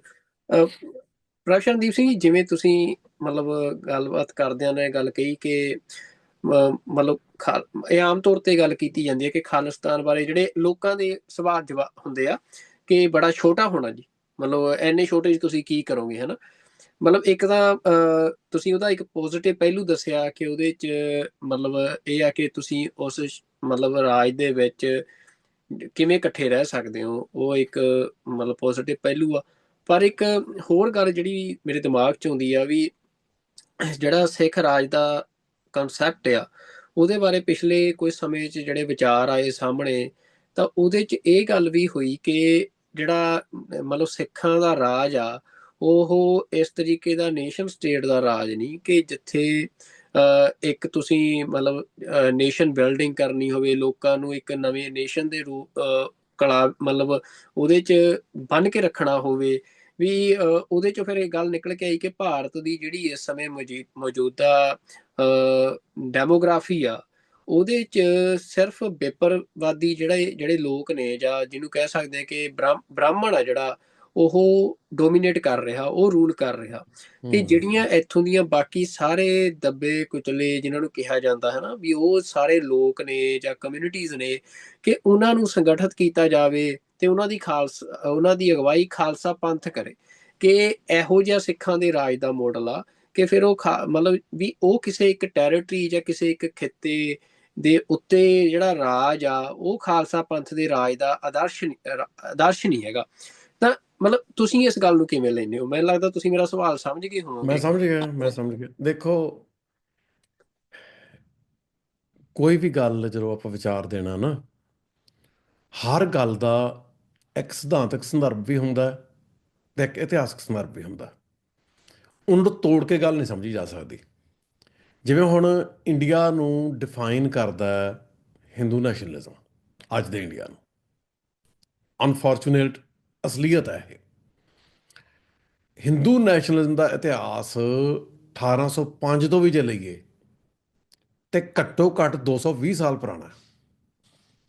220 ਸਾਲ ਦੇ ਵਿੱਚ ਉਹਨਾਂ ਨੇ ਆਪਣੀਆਂ ਜਿਹੜੀਆਂ ਸਨਾਤਨਵਾਦੀ ਪਰੰਪਰਾਵਾਂ, ਜਿਨ੍ਹਾਂ ਨੂੰ ਉਹ ਕਹਿੰਦੇ ਵੇਦਾਂ ਦੇ ਵਿੱਚ ਨਿਹਿਤ ਹੈ, ਉਹਨਾਂ ਨੂੰ ਰੀਇਨਵੈਂਟ ਕਰਨ ਲਈ, ਉਹਨਾਂ ਨੂੰ ਨਵੇਂ ਸਿਰੇ ਤੋਂ ਲੋਕਾਂ 'ਚ ਸਥਾਪਿਤ ਕਰਨ ਲਈ, ਉਹਨਾਂ ਦੀ ਸਾਰਥਕਤਾ, ਉਹਨਾਂ ਦੀ ਵਾਜਬੀਅਤ ਨਵੇਂ ਸਿਰੇ ਤੋਂ ਲੋਕਾਂ 'ਚ ਬਹਾਲ ਕਰਨ ਲਈ ਪਹਿਲਾਂ ਸੁਧਾਰਵਾਦੀ ਲਹਿਰਾਂ ਚਲਾਈਆਂ, ਬ੍ਰਹਮੋ ਸਮਾਜ, ਆਰੀਆ ਸਮਾਜ, ਫਿਰ ਪੁਨਰ ਸੁਰਜੀਤੀ ਲਹਿਰਾਂ, ਸਨਾਤਨ ਧਰਮ ਸਭਾ ਤੇ ਹੋਰ। ਹੁਣ ਉਹ ਇਤਿਹਾਸ ਦੇ ਵਿੱਚੋਂ 220 ਸਾਲ ਤੋਂ ਲੰਮੇ ਸਮੇਂ ਦੇ ਇਤਿਹਾਸ ਦੇ ਵਿੱਚੋਂ ਇੱਕ ਕਮਿਊਨਿਟੀ ਫਾਰਮੇਸ਼ਨ ਹੋਈ ਹੈ, ਜਿਹੜੀ ਹਿੰਦੂ ਨੈਸ਼ਨਲਿਸਟ ਕਮਿਊਨਿਟੀ ਹੈ। ਤੇ 1809 ਤੋਂ ਲੈ ਕੇ ਉਹ ਹਿੰਦੂ ਨੈਸ਼ਨਲਿਸਟ ਕਮਿਊਨਿਟੀ ਅੱਜ ਤੱਕ ਮਸੀਤਾਂ ਢਾਹ ਕੇ ਮੰਦਿਰ ਬਣਾਉਣ ਦੀ ਵਕਾਲਤ ਕਰ ਰਹੀ ਹੈ।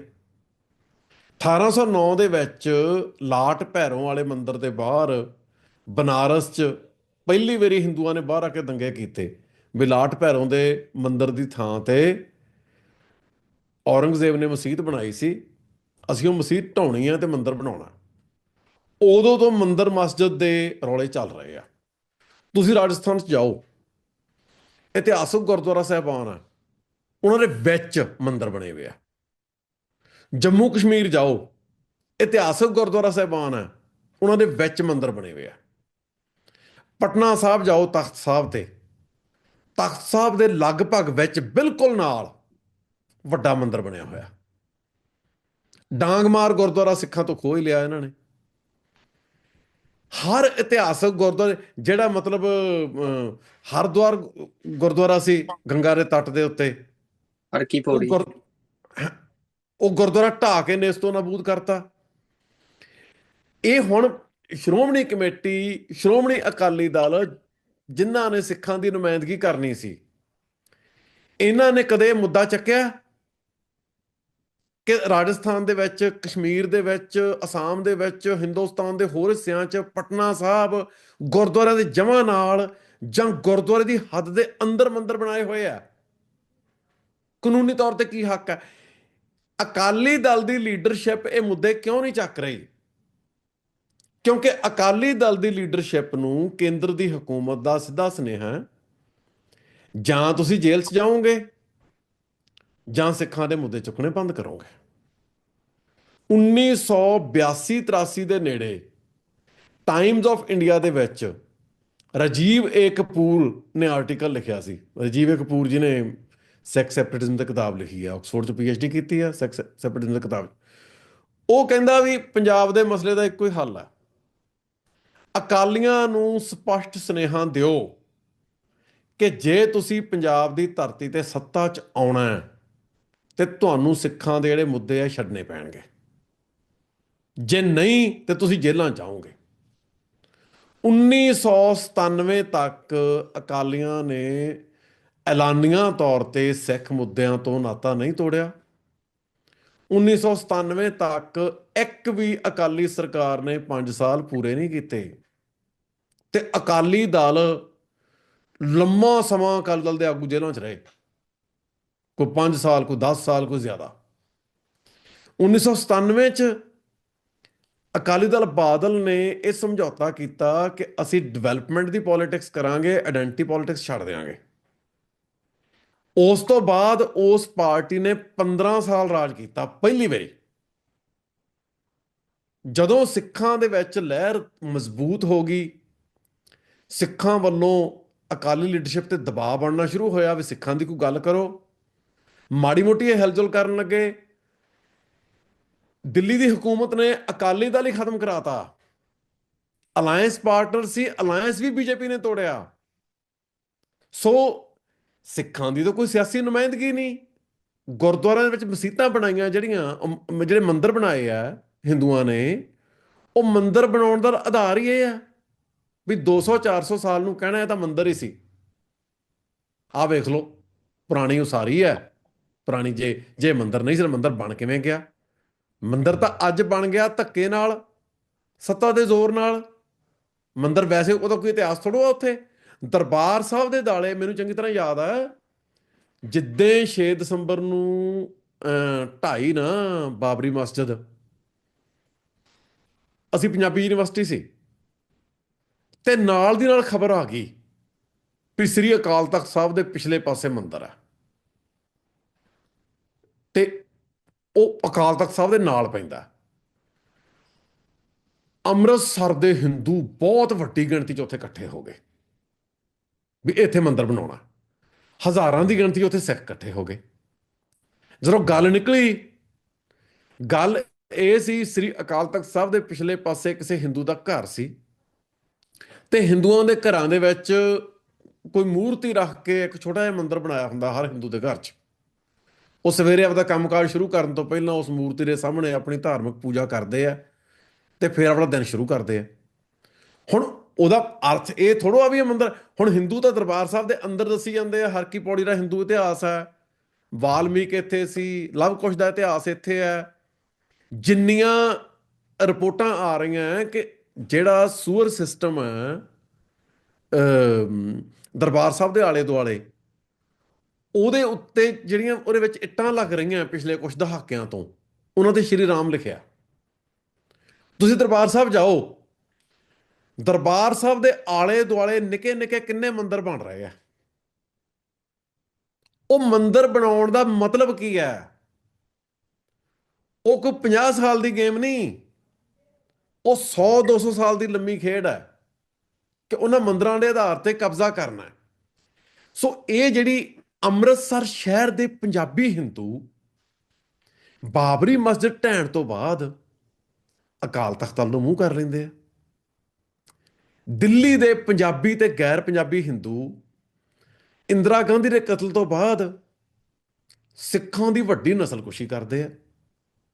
ਸਾਰੇ ਹਿੰਦੁਸਤਾਨ ਦੇ ਹਿੰਦੂ ਸਿੱਖਾਂ ਦੀ ਨਸਲਕੁਸ਼ੀ ਲਈ ਜ਼ਿੰਮੇਵਾਰ ਰਾਜੀਵ ਗਾਂਧੀ ਨੂੰ 410 ਸੀਟਾਂ ਦੇ ਕੇ ਹਿੰਦੁਸਤਾਨ ਦੇ ਇਤਿਹਾਸ ਦਾ ਸਭ ਤੋਂ ਵੱਡਾ ਬਹੁਮਤ ਦੇ ਕੇ ਸਿੱਖ ਨਸਲਕੁਸ਼ੀ ਤੋਂ 1.5 ਮਹੀਨਾ ਬਾਅਦ ਉਹਨੂੰ ਰਿਵਾਰਡ ਦਿੰਦੇ ਆ ਕਿ ਤੂੰ ਬੜਾ ਚੰਗਾ ਕੰਮ ਕੀਤਾ ਤੇ ਆ ਤੇਰਾ ਰਿਵਾਰਡ ਹੈ। ਜੇ ਹਿੰਦੂਆਂ 'ਚ ਕੋਈ ਇਨਸਾਨੀਅਤ ਹੁੰਦੀ, ਹਿੰਦੂਆਂ ਨੂੰ ਰਾਜੀਵ ਗਾਂਧੀ ਦੀ ਅਗਵਾਈ ਵਾਲੀ ਕਾਂਗਰਸ ਦੀਆਂ ਜ਼ਮਾਨਤਾਂ ਜ਼ਬਤ ਕਰਾਉਣੀਆਂ ਚਾਹੀਦੀਆਂ ਸੀ। ਹਿੰਦੂਆਂ ਨੂੰ ਇਹ ਕਹਿਣਾ ਚਾਹੀਦਾ ਸੀ ਸਿੱਖਾਂ ਨੇ ਸਾਡੇ ਭੁੱਖਿਆਂ ਦੇ ਮੂੰਹ 'ਚ ਅੰਨ ਪਾਇਆ, 60s ਤੋਂ ਲੈ ਕੇ ਹਿੰਦੁਸਤਾਨ ਨੂੰ ਕਾਲ ਤੋਂ ਬਚਾਇਆ। ਸਿੱਖਾਂ ਨੇ ਸਾਡੀਆਂ ਹੱਦਾਂ ਦੀ ਰਾਖੀ ਕੀਤੀ ਆਪਦੀਆਂ ਜਾਨਾਂ ਵਾਰ ਕੇ, ਤੇ ਅਸੀਂ ਦੇਣਦਾਰ ਹਾਂ ਇਸ ਕੌਮ ਦੇ। ਇਹਨਾਂ ਦੀ ਨਸਲਕੁਸ਼ੀ ਕਿਉਂ ਕਰਵਾਈ? ਨਹੀਂ, ਉਹ ਖੁਸ਼ ਹੈ। ਉਦੋਂ ਬਾਅਦ ਮੋਦੀ ਮੁੱਖ ਮੰਤਰੀ ਬਣਿਆ ਗੁਜਰਾਤ ਦਾ। ਮੋਦੀ ਨੇ ਮੁਸਲਮਾਨਾਂ ਦਾ ਵੱਡਾ ਕਤਲੇਆਮ ਕਰਾਇਆ ਗੁਜਰਾਤ ਦੇ ਵਿੱਚ। ਬੀਜੇਪੀ ਪੜ੍ਹੇ ਲਿਖੇ ਲੋਕਾਂ ਦੀ ਪਾਰਟੀ ਹੈ, ਜਿਹਦੇ ਚ ਹਿੰਦੂ ਐਕੈਡੈਮਿਕਸ, ਇੰਟੈਲੀਜੈਂਸ ਏਜੰਸੀਆਂ ਦੇ retired officer, retired IPS, IAS, ਵਕੀਲ, ਹਰ ਤਰ੍ਹਾਂ ਦੇ ਲੋਕ ਜਾਂ ਹੈਗੇ ਆ, ਸੀਜ਼ਨਡ ਪੋਲੀਟੀਸ਼ੀਅਨ ਸੀਗੇ। ਸੋ ਅਡਵਾਨੀ ਵਰਗੇ ਪੁਰਾਣੇ ਸੁਲਝੇ ਹੋਏ ਬੀਜੇਪੀ ਦੇ ਨੇਤਾ, ਰਾਮ ਜੇਠ ਮਲਾਨੀ ਵਰਗੇ ਵੱਡੇ ਵਕੀਲ, ਅਨੇਕਾਂ ਇੰਟੈਲੀਜੈਂਸ ਦੇ ਆਈਏਐਸ ਆਈਪੀਐਸ ਆਫੀਸਰ, ਐਕੈਡੈਮਿਕਸ, ਸਾਰਿਆਂ ਨੂੰ ਛੱਡ ਕੇ ਇੱਕ ਅਨਪੜ੍ਹ ਕਿਸਮ ਦੇ ਬੰਦੇ ਨਰਿੰਦਰ ਮੋਦੀ ਨੂੰ ਬੀਜੇਪੀ ਨੇ ਆਪਦਾ ਪ੍ਰਧਾਨ ਮੰਤਰੀ ਦੇ ਅਹੁਦੇ ਦਾ ਉਮੀਦਵਾਰ ਐਲਾਨਿਆ, ਕਿਉਂਕਿ ਬੀਜੇਪੀ ਨੂੰ ਪਤਾ ਸੀ ਕਿ ਮੋਦੀ ਨੇ ਮੁਸਲਮਾਨਾਂ ਦਾ ਕਤਲੇਆਮ ਕਰਾਇਆ, ਹਿੰਦੁਸਤਾਨ ਦੀ ਜਨਤਾ ਉਹਦੇ ਤੇ ਖੁਸ਼ ਹੈ, ਮੋਦੀ ਦੇ ਨਾਂ ਨੂੰ ਸਾਨੂੰ ਵੋਟਾਂ ਪੈਣਗੀਆਂ। ਬੀਜੇਪੀ ਠੀਕ ਸੀ। ਨਹਿਰੂ ਤੋਂ ਬਾਅਦ ਇੱਕੋ ਬੰਦਾ 3 ਵਾਰੀ ਪ੍ਰਧਾਨ ਮੰਤਰੀ ਬਣਿਆ, ਉਹ ਨਰਿੰਦਰ ਮੋਦੀ। ਜਿਹੜੀ ਨੈਸ਼ਨਲਿਸਟ ਮੂਵਮੈਂਟ ਹੈ, ਉਹ ਹਿੰਦੂ ਫਾਸ਼ਿਜ਼ਮ ਦਾ ਰੂਪ ਅਖਤਿਆਰ ਕਰ ਚੁੱਕੀ ਹੈ ਬਹੁਤ ਲੰਮਾ ਸਮਾਂ ਪਹਿਲਾਂ, ਸਾਡੇ ਪਿਓ ਦਾਦਿਆਂ ਤੋਂ ਵੀ ਪਹਿਲਾਂ। ਸੋ ਉਹ ਇਤਿਹਾਸ ਬਹੁਤ ਵੈਲ ਐਸਟੈਬਲਿਸ਼ਡ ਹੈ ਤੇ ਬਹੁਤ ਪੁਰਾਣਾ ਹੈ।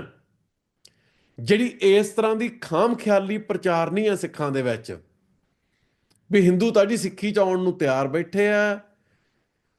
1972 ਦੇ ਸਾਲਾਂ 'ਚ, 70-72 ਦੇ ਅਰਾਊਂਡ, ਚਾਰੂ ਮਜੂਮਦਾਰ ਵਰਗੇ ਨਕਸਲੀ ਲੀਡਰ ਇਹ ਕਹਿੰਦੇ ਸੀ, ਅੱਜ ਤੱਕ ਕਾਮਰੇਡਾਂ ਦੇ ਗਰੁੱਪ ਇਹ ਕਹੀ ਜਾਂਦੇ ਆ ਕਿ ਮਸਲੇ ਦਾ ਹੱਲ ਹੈ ਸਾਰੀਆਂ ਘੱਟ ਗਿਣਤੀਆਂ ਐਥਨਿਕ ਤੇ ਰਿਲੀਜੀਅਸ ਮਾਈਨੋਰਿਟੀਜ਼ ਉਹ ਇਕੱਠੀਆਂ ਹੋਣ, ਉਹਨਾਂ ਦਾ ਸਾਂਝਾ ਪੋਲੀਟੀਕਲ ਫਰੰਟ ਬਣੇ, ਉਹਨਾਂ ਦਾ ਸਾਂਝੇ ਪੋਲੀਟੀਕਲ ਫਰੰਟ ਦੇ ਸਰਕਾਰ ਆਵੇ, ਉਹ ਫੈਡਰਲ ਸਿਸਟਮ ਲਾਗੂ ਕਰੇ, ਸੂਬਿਆਂ ਕੋਲੇ ਵੱਧ ਅਧਿਕਾਰ ਹੋਣ, ਤੇ ਸਾਰੇ ਮਸਲੇ ਦਾ ਹੱਲ ਹੈ। ਆਪਾਂ ਚੋਣਾਂ ਦੇ ਜਿਹੜੇ ਇਤਿਹਾਸਕ ਪੈਟਰਨਸ ਹੈ ਉਹਦੇ ਆਧਾਰ ਤੇ ਦੋ ਇਤਿਹਾਸ ਜਿਹੜੇ ਹੈ, ਉਹ ਜਿਹੜੀ ਕਮਿਊਨਲਾਈਜੇਸ਼ਨ ਦਾ ਲੈਵਲ ਹੈ ਇੰਡੀਆ ਦੇ ਵਿੱਚ, ਜਿਹੜਾ ਕਮਿਊਨਲ ਕਰੈਕਟਰ ਹੈ ਹਿੰਦੂ ਨੈਸ਼ਨਲਿਸਟ ਮੂਵਮੈਂਟ ਦਾ, ਦੋ ਤਰ੍ਹਾਂ ਦੇ ਇਤਿਹਾਸ ਉਹਨੂੰ ਸਪਸ਼ਟ ਕਰਦੇ ਆ।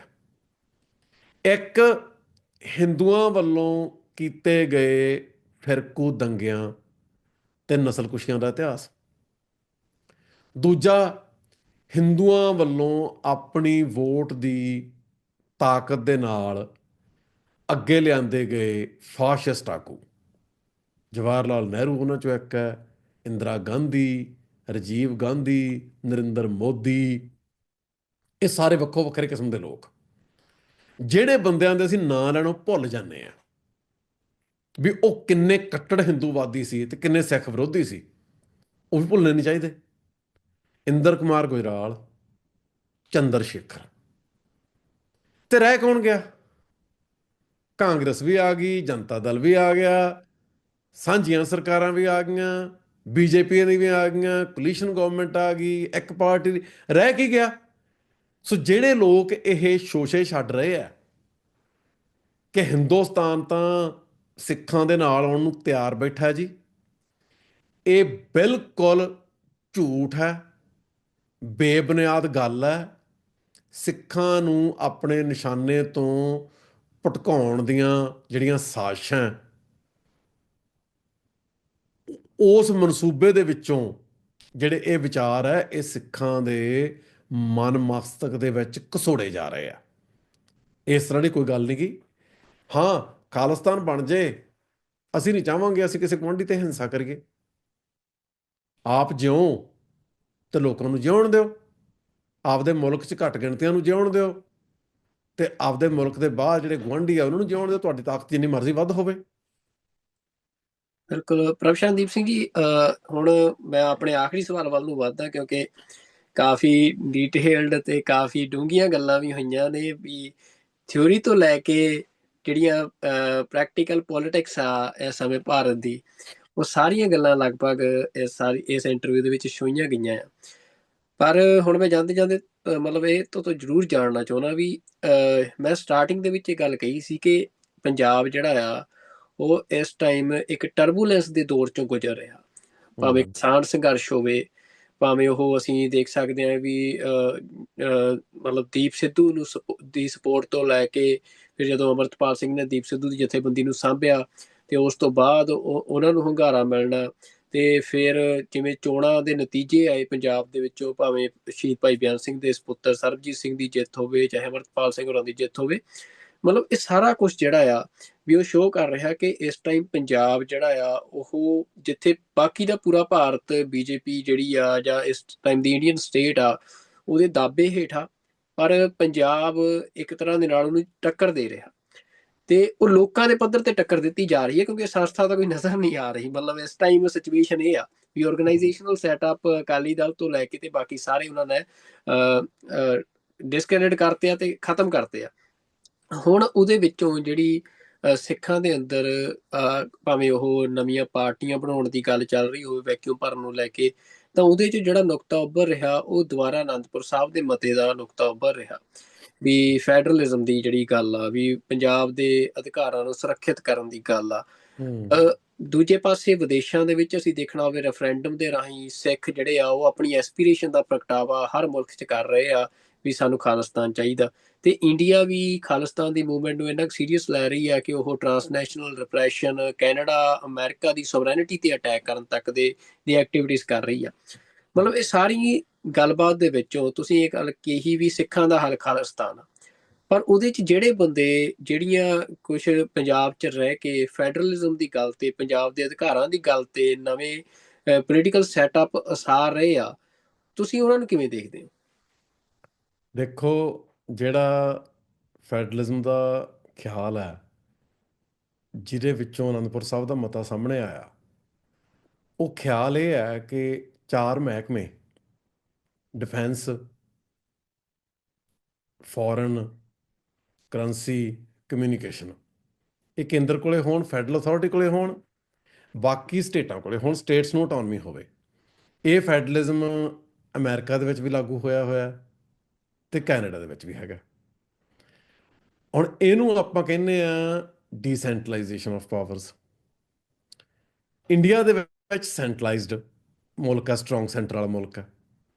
47 ਤੋਂ ਲੈ ਕੇ ਹੁਣ ਤੱਕ ਦਾ ਸਾਡਾ ਇੰਡੀਆ ਦੀ ਕੋਲੋਨਾਈਜੇਸ਼ਨ ਦੇ ਥੱਲੇ ਰਹਿਣ ਦਾ ਜਿਹੜਾ ਇਤਿਹਾਸ ਹੈ ਉਹ ਇਹ ਹੈ ਕਿ ਅਸੀਂ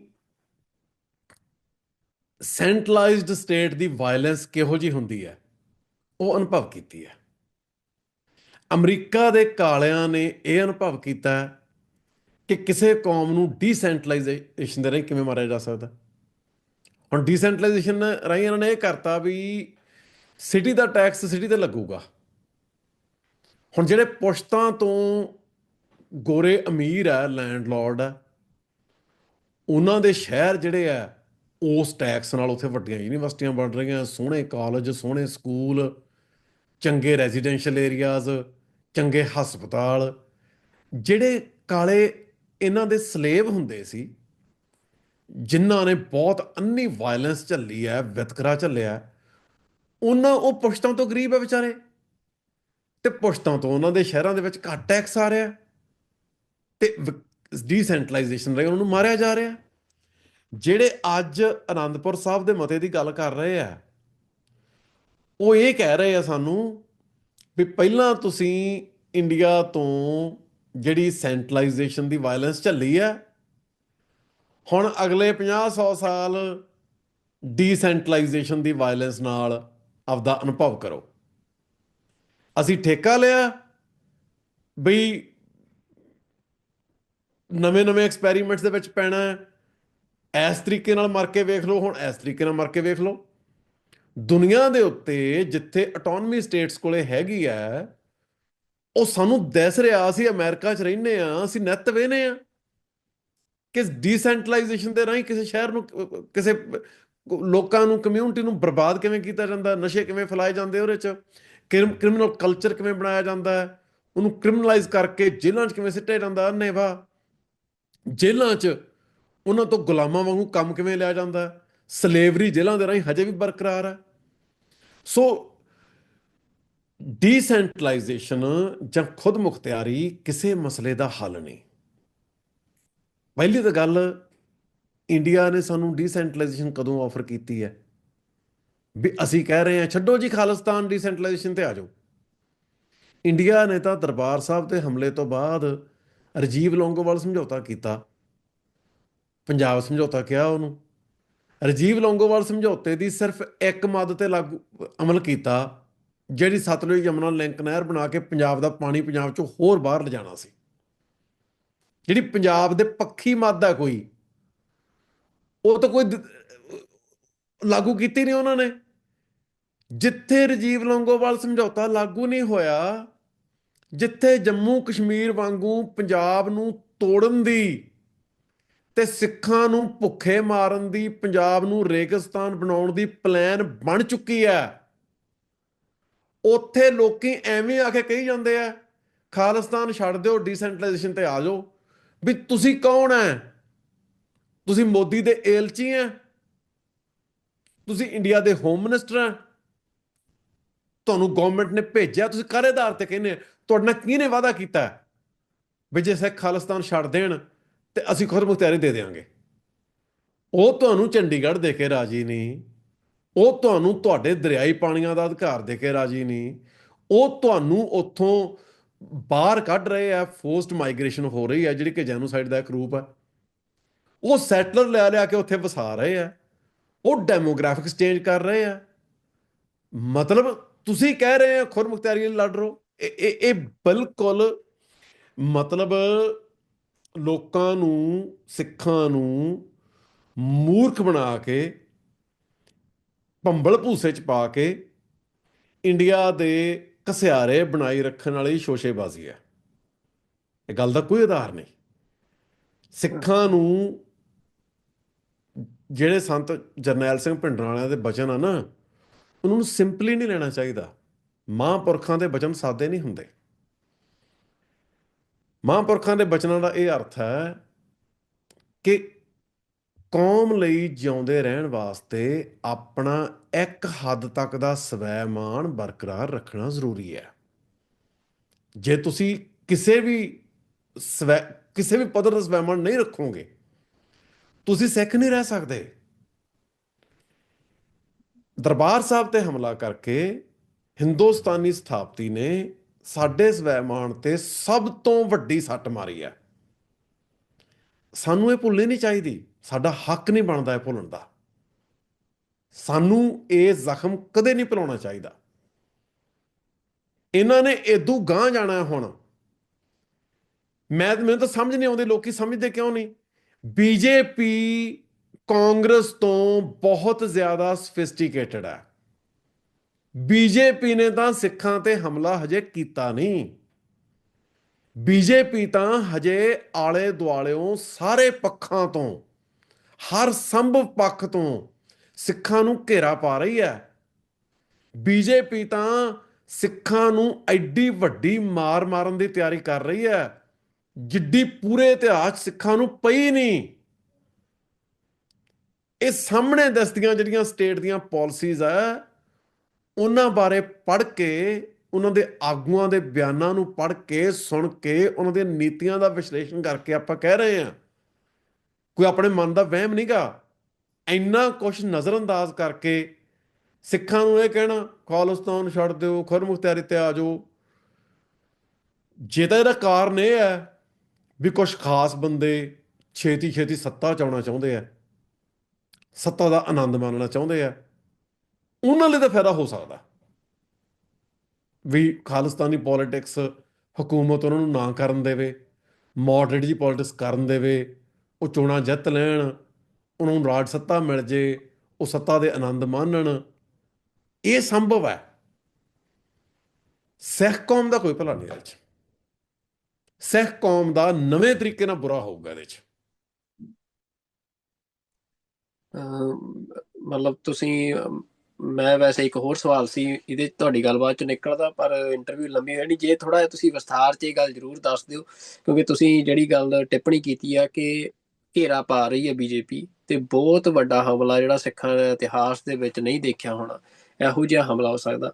ਉਹਦੇ ਕੁਝ ਲੱਛਣ ਜੇ ਤੁਸੀਂ ਦੱਸ ਸਕੋ ਸਾਨੂੰ, ਸਾਡੇ ਦਰਸ਼ਕਾਂ ਨੂੰ, ਕਿ ਕਿਹੋ ਜਿਹਾ ਘੇਰਾ ਪੈ ਰਿਹਾ ਤੇ ਕਿਹੋ ਜਿਹੇ ਹਾਲਾਤ ਜਿਹੜੇ ਆ ਉਹਨਾਂ ਦਾ ਸਿੱਖਾਂ ਨੂੰ ਸਾਹਮਣਾ ਕਰਨਾ ਪੈ ਸਕਦਾ ਬੀਜੇਪੀ ਵੱਲੋਂ। ਕਸ਼ਮੀਰ ਦਾ ਸੂਬਾ ਤੋੜਿਆ ਉਹਨਾਂ ਨੇ, ਤੋੜ ਕੇ ਉਹਦੇ ਹਿੱਸੇ ਕੀਤੇ, ਉਹਨਾਂ ਨੂੰ ਮਤਲਬ ਜਿਹੜੇ ਮਤਲਬ ਕੇਂਦਰੀ ਸ਼ਾਸਤ ਪ੍ਰਦੇਸ਼ ਬਣਾਇਆ, ਯੂਟੀ ਬਣਾਇਆ ਉਹਨਾਂ ਨੂੰ। ਹੁਣ ਯੂਟੀ ਚੰਡੀਗੜ੍ਹ ਨੂੰ ਸੂਬਾ ਬਣਾ ਰਹੇ ਆ, ਤੇ ਖਬਰਾਂ ਇਹ ਆ ਰਹੀਆਂ ਜਿਹੜਾ ਚੰਡੀਗੜ੍ਹ ਨਾਂ ਦਾ ਨਵਾਂ ਸੂਬਾ ਹੋਊਗਾ, ਉਹਦਾ ਨਾਂ ਹੀ ਚੰਡੀਗੜ੍ਹ ਹੋਊਗਾ। ਪਰ ਉਹ ਜਿਹੜੇ ਹਿਮਾਚਲ ਦੀਆਂ ਪਹਾੜੀਆਂ ਦੇ ਨਾਲ ਲੱਗਦੇ ਪੰਜਾਬ ਦੇ ਇਲਾਕੇ ਆ, ਉਹ ਪਠਾਨਕੋਟ ਤੱਕ ਦਾ ਏਰੀਆ ਕਵਰ ਕਰਨਗੇ। ਉਦੋਂ ਬਾਅਦ ਦਰਿਆਵਾਂ ਦੇ ਵਹਿਣ ਬਦਲੇ ਜਾਣਗੇ। ਇੱਕ ਪੱਖ ਇਹ ਹੈ। ਦੂਜਾ ਪੱਖ ਹੈ ਵੀ ਸ਼੍ਰੋਮਣੀ ਕਮੇਟੀ ਦਾ ਆਪਾਂ ਕ੍ਰਿਟੀਕ ਕਰ ਸਕਦੇ ਹਾਂ, ਪਰ ਸ਼੍ਰੋਮਣੀ ਗੁਰਦੁਆਰਾ ਪ੍ਰਬੰਧਕ ਕਮੇਟੀ ਸਿੱਖਾਂ ਕੋਲੇ ਹੋਣੀ ਬਹੁਤ ਵੱਡੀ ਗੱਲ ਹੈ। ਇਹ ਟੁੱਟਣੀ ਨਹੀਂ ਚਾਹੀਦੀ। ਬੀਜੇਪੀ ਇਹਨੂੰ ਤੋੜਨ ਦੀਆਂ ਸਕੀਮਾਂ ਬਣਾ ਰਹੀ ਹੈ। ਬੀਜੇਪੀ ਨੇ ਜਿਹੜਾ ਸਨਾਤਨਵਾਦ ਦਾ ਆਈਡੀਆ ਲਿਆਂਦਾ ਹੈ, ਤੇ ਕੁਝ ਨਿਹੰਗ ਸਿੰਘ ਤੇ ਕੁਝ ਸੰਪਰਦਾਈ ਜਿਹੜੇ ਸਨਾਤਨਵਾਦ ਦੀ ਗੱਲ ਕਰ ਰਹੇ ਆ, ਤੇ ਸ਼ਰੇਆਮ ਇਹ ਕਹਿ ਰਹੇ ਆ ਵੇਦਾਂ ਦੇ ਨਾਮ ਤੇ ਗੁਰਬਾਣੀ ਦੇ ਨਾਮ 'ਚ ਕੋਈ ਫਰਕ ਨਹੀਂ, ਇੱਕੋ ਹੀ ਰਾਹ ਹੈ, ਸਿੱਖ ਜਿਹੜੇ ਸਨਾਤਨੀ ਹੈ, ਸਨਾਤਨਵਾਦ ਨਾਲ ਸਿੱਖੀ ਦੀ ਸਾਂਝ ਹੈ। ਉਹ ਗੱਲਾਂ ਐਵੇਂ ਨਹੀਂ ਹੋ ਰਹੀਆਂ। ਜਿਹੜੀਆਂ 1905 ਦੇ ਵਿੱਚ ਸਿੱਖਾਂ ਨੇ ਦਰਬਾਰ ਸਾਹਿਬ 'ਚੋਂ ਮੂਰਤੀਆਂ ਚੱਕੀਆਂ, ਉਹ ਇਹਨਾਂ ਨੇ ਵਾਪਸ ਲਿਆਉਣੀਆਂ। ਇਹ ਵਾਪਸ ਲਿਆਉਣ ਲਈ ਇਹਨਾਂ ਨੂੰ ਸ਼੍ਰੋਮਣੀ ਕਮੇਟੀ ਤੋੜਨੀ ਪੈਣੀ ਹੈ।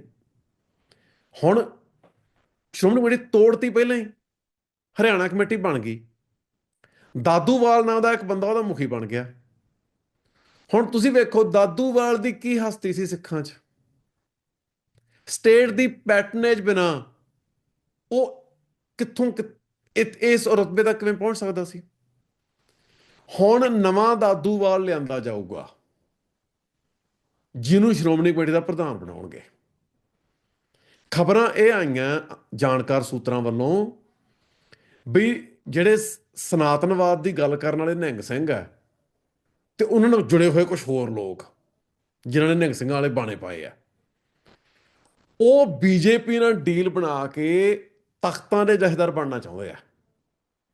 ਮੈਂ ਪਹਿਲਾਂ ਵੀ ਕਈ ਵਾਰੀ ਗੱਲ ਕੀਤੀ ਹੈ, ਟਕਸਾਲ ਦੇ ਇੱਕ ਬੰਦੇ ਨੇ ਗੱਲ ਕਨਫਰਮ ਵੀ ਕੀਤੀ ਹੈ ਕਿ ਅੱਜ ਤੋਂ ਸਾਲ ਤੋਂ ਵੱਧ ਸਮਾਂ ਪਹਿਲਾਂ 2023 'ਚ ਕਿਸੇ ਵੇਲੇ ਇਹ ਟਕਸਾਲ ਦੇ ਮੌਜੂਦਾ ਮੁਖੀ ਨੂੰ ਲਾ ਕੇ ਗਿਆਨੀ ਸ਼ੇਰ ਸਿੰਘ ਨੂੰ ਟਕਸਾਲ ਦਾ ਮੁਖੀ ਬਣਾਉਣ ਲੱਗੇ ਸੀ। ਹੁਣ ਲੋਕੀ ਕਹਿੰਦੇ ਆ ਬਾਬਾ ਹਰਨਾਮ ਸਿੰਘ ਧੁੰਮਾ ਬੀਜੇਪੀ ਦੀ ਸਪੋਰਟ ਕਰ ਰਿਹਾ। ਜਦੋਂ ਇੱਕ ਵਾਰੀ ਕਿਸੇ ਸੰਸਥਾ ਦੇ ਮੁਖੀ ਨੇ ਇਹ ਸਮਝੌਤਾ ਕਰ ਲਿਆ ਵੀ ਮੈਂ ਸਟੇਟ ਦੇ ਸਾਹਮਣੇ ਮਿੰਨਤਰਲਾ ਕਰਕੇ ਆਪਦੀ ਪ੍ਰਧਾਨਗੀ ਬਚਾਉਣੀ ਹੈ, ਉਹ ਤਾਂ ਸਪੋਰਟ ਕਰੂਗਾ ਹੀ ਕਰੂਗਾ ਇਹਨਾਂ ਦੀ। ਮੈਨੂੰ ਕਿਤੋਂ ਨਿਊਯਾਰਕ ਤੋਂ ਇਹ ਖਬਰ ਮਿਲੀ ਸੀ ਵੀ ਇਹ ਗੱਲ ਹੋਣ ਲੱਗੀ ਸੀ। ਮੈਂ ਇੱਕ ਟਕਸਾਲੀ ਨਾਲ ਗੱਲ ਕੀਤੀ, ਉਹ ਕਹਿੰਦਾ ਜੀ ਇਹ ਤਾਂ 1 ਸਾਲ ਪੁਰਾਣੀ ਗੱਲ ਆ, ਅਸੀਂ ਬਚਾਅ ਕਰ ਲਿਆ। ਮੈਂ ਉਹਨੂੰ ਕਿਹਾ ਸੀ, ਮੈਂ ਕਿਹਾ ਤੁਸੀਂ ਬਚਾਅ ਨਾ ਕਰੋ, ਤੁਸੀਂ ਇਸ ਮੁੱਦੇ ਨੂੰ ਲੈ ਕੇ ਪਿੰਡਾਂ ਜਾਓ, ਤੁਸੀਂ ਲੋਕਾਂ 'ਚ ਇਹ ਗੱਲ ਲੈ ਕੇ ਜਾਓ ਵੀ ਬੀਜੇਪੀ ਦੀ ਹਕੂਮਤ ਧੱਕਾ ਕਰ ਰਹੀ ਹੈ। ਟਕਸਾਲ ਦੀ ਇੱਕ ਪਰੰਪਰਾ ਹੈ ਵੀ ਟਕਸਾਲ ਦੇ ਵਿਦਿਆਰਥੀਆਂ ਦੇ ਵਿੱਚੋਂ ਅੰਦਰੋਂ ਸਰਬਸੰਮਤੀ ਨਾਲ ਜਾਂ ਤਾਂ ਨਵੇਂ ਮੁਖੀ ਦੀ ਚੋਣ ਹੁੰਦੀ ਹੈ, ਜਾਂ ਪਹਿਲਾ ਮੁਖੀ ਨਵੇਂ ਕਿਸੇ ਵਿਦਿਆਰਥੀ ਨੂੰ ਪੱਗ ਦੇ ਜਾਂਦਾ ਵੀ ਆਹ ਹੁਣ ਮੁਖੀ ਹੋਊਗਾ। ਵੀ ਉਹ ਪਰੰਪਰਾ ਟੁੱਟਣੀ ਨਹੀਂ ਚਾਹੀਦੀ। ਤੁਸੀਂ ਇਹ ਤੇ ਲੋਕ ਲਹਿਰ ਬਣਾਓ। ਇਹਨਾਂ ਲੋਕਾਂ ਦਾ ਲੋਕ ਲਹਿਰ ਬਣਾਉਣ ਦਾ, ਸਰਕਾਰ ਨਾਲ ਪੰਗਾ ਲੈਣ ਦਾ ਕੋਈ ਇਰਾਦਾ ਨਹੀਂ, ਨਾ ਇਹਨਾਂ ਦਾ ਉਹੋ ਜਿਹਾ ਕਰੈਕਟਰ ਆ। ਇਹ ਮਿੰਨਤਰਲਾ ਕਰਕੇ ਉਹ ਸੰਸਥਾ ਤੇ ਆਪਦਾ ਕੰਟਰੋਲ ਬਚਾਉਣਾ ਚਾਹੁੰਦੇ ਆ। ਜੇ ਟਕਸਾਲ ਦਾ ਮੁਖੀ ਦਾ ਅਹੁਦਾ ਮਿੰਨਤਰਲਾ ਕਰਕੇ ਬਚਾਇਆ ਜਾਊਗਾ, ਉਹ ਕਾਹਦੀ ਟਕਸਾਲ ਰਹਿ ਗਈ। ਇਹ ਬਾਬਾ ਦੀਪ ਸਿੰਘ ਤੇ ਸੰਤ ਜਰਨੈਲ ਸਿੰਘ ਵਾਲੀ ਟਕਸਾਲ ਕਿਵੇਂ ਰਹਿ ਗਈ ਫਿਰ? ਉਹ ਤਾਂ ਕਰੈਕਟਰ ਸਾਰਾ ਮਰ ਗਿਆ। ਸੋ ਸ਼੍ਰੋਮਣੀ ਕਮੇਟੀ, ਟਕਸਾਲ, ਨਿਹੰਗ ਸਿੰਘ ਜਥੇਬੰਦੀਆਂ, ਸਾਰਾ ਕੁਝ ਬੀਜੇਪੀ ਦੇ ਨਿਸ਼ਾਨੇ ਤੇ ਹੈ। ਸਾਰੇ ਕੁਝ ਬਾਰੇ ਪਲਾਨ ਬਣੀ ਹੈ। ਨਵਾਂ ਦਾਦੂਵਾਲ ਸ਼੍ਰੋਮਣੀ ਕਮੇਟੀ 'ਚ ਲਿਆਉਣ ਦੀ ਤਿਆਰੀ ਹੈ। ਉਦੋਂ ਬਾਅਦ ਚੇਂਜਸ ਹੋਣਗੀਆਂ, ਉਦੋਂ ਬਾਅਦ ਸ਼੍ਰੋਮਣੀ ਕਮੇਟੀ ਭੰਗ ਵੀ ਕੀਤੀ ਜਾਊਗੀ। ਇਹ ਮਨਸੂਬੇ ਆ ਇਹਨਾਂ ਦੇ।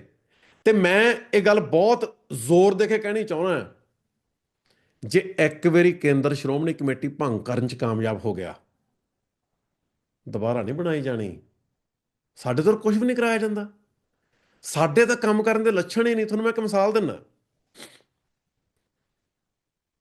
ਦੀਪ ਸਿੱਧੂ ਦੀ ਮੌਤ ਹੋਈ, ਸਾਡੇ ਮੁਤਾਬਕ ਉਹ ਐਕਸੀਡੈਂਟ ਕਰਾਇਆ ਗਿਆ ਤੇ ਉਹਨੂੰ ਸ਼ਹੀਦ ਕੀਤਾ ਗਿਆ।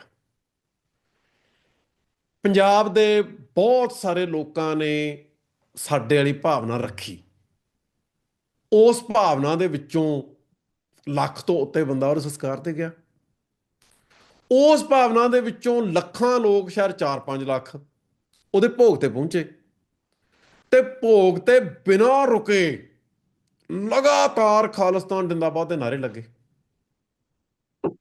ਹੁਣ ਉਹ ਗੱਲ ਕਿੱਥੇ ਹੈ? ਦੀਪ ਸਿੱਧੂ ਦਾ ਚੇਤਾ ਹੈ ਕਿਸੇ ਨੂੰ? ਕਿਉਂ ਨਹੀਂ? ਜੇ ਅਸੀਂ ਤੱਤ ਪੜੱਤੇ ਇਮੋਸ਼ਨਲ ਰਿਸਪੌਂਸ ਦੇਣੇ ਆ, ਉਹ ਆਉਣਗੇ ਛਿਣ ਭੰਗਰ ਚ ਬਿਨਸ ਜਾਣਗੇ। ਪੱਕੇ ਜਿਹੜੇ ਰਿਸਪੌਂਸ ਹੁੰਦੇ ਆ, ਜਿਨ੍ਹਾਂ ਚੋਂ ਕੰਸਿਸਟੈਂਟ ਮੂਵਮੈਂਟਸ ਨਿਕਲਦੀਆਂ, ਵੀ ਮੂਵਮੈਂਟ ਸ਼ੁਰੂ ਹੋ ਜਾਂਦੀ ਵੀ ਦੀਪ ਸਿੱਧੂ ਸ਼ਹੀਦ ਕੀਤਾ, ਅਸੀਂ ਇਨਸਾਫ ਲੈਣਾ, ਤੇ ਰੁਕਦੀ ਨਾ। ਉਹ ਕਿਸੇ ਸੋਲਿਡ ਜਥੇਬੰਦਕ ਢਾਂਚੇ ਬਗੈਰ ਨਹੀਂ ਹੁੰਦੀ। ਜਥੇਬੰਦਕ ਢਾਂਚਾ ਬਣਾਉਣ ਦਾ ਕਿਸੇ ਦਾ ਇਰਾਦਾ ਹੀ ਨਹੀਂ।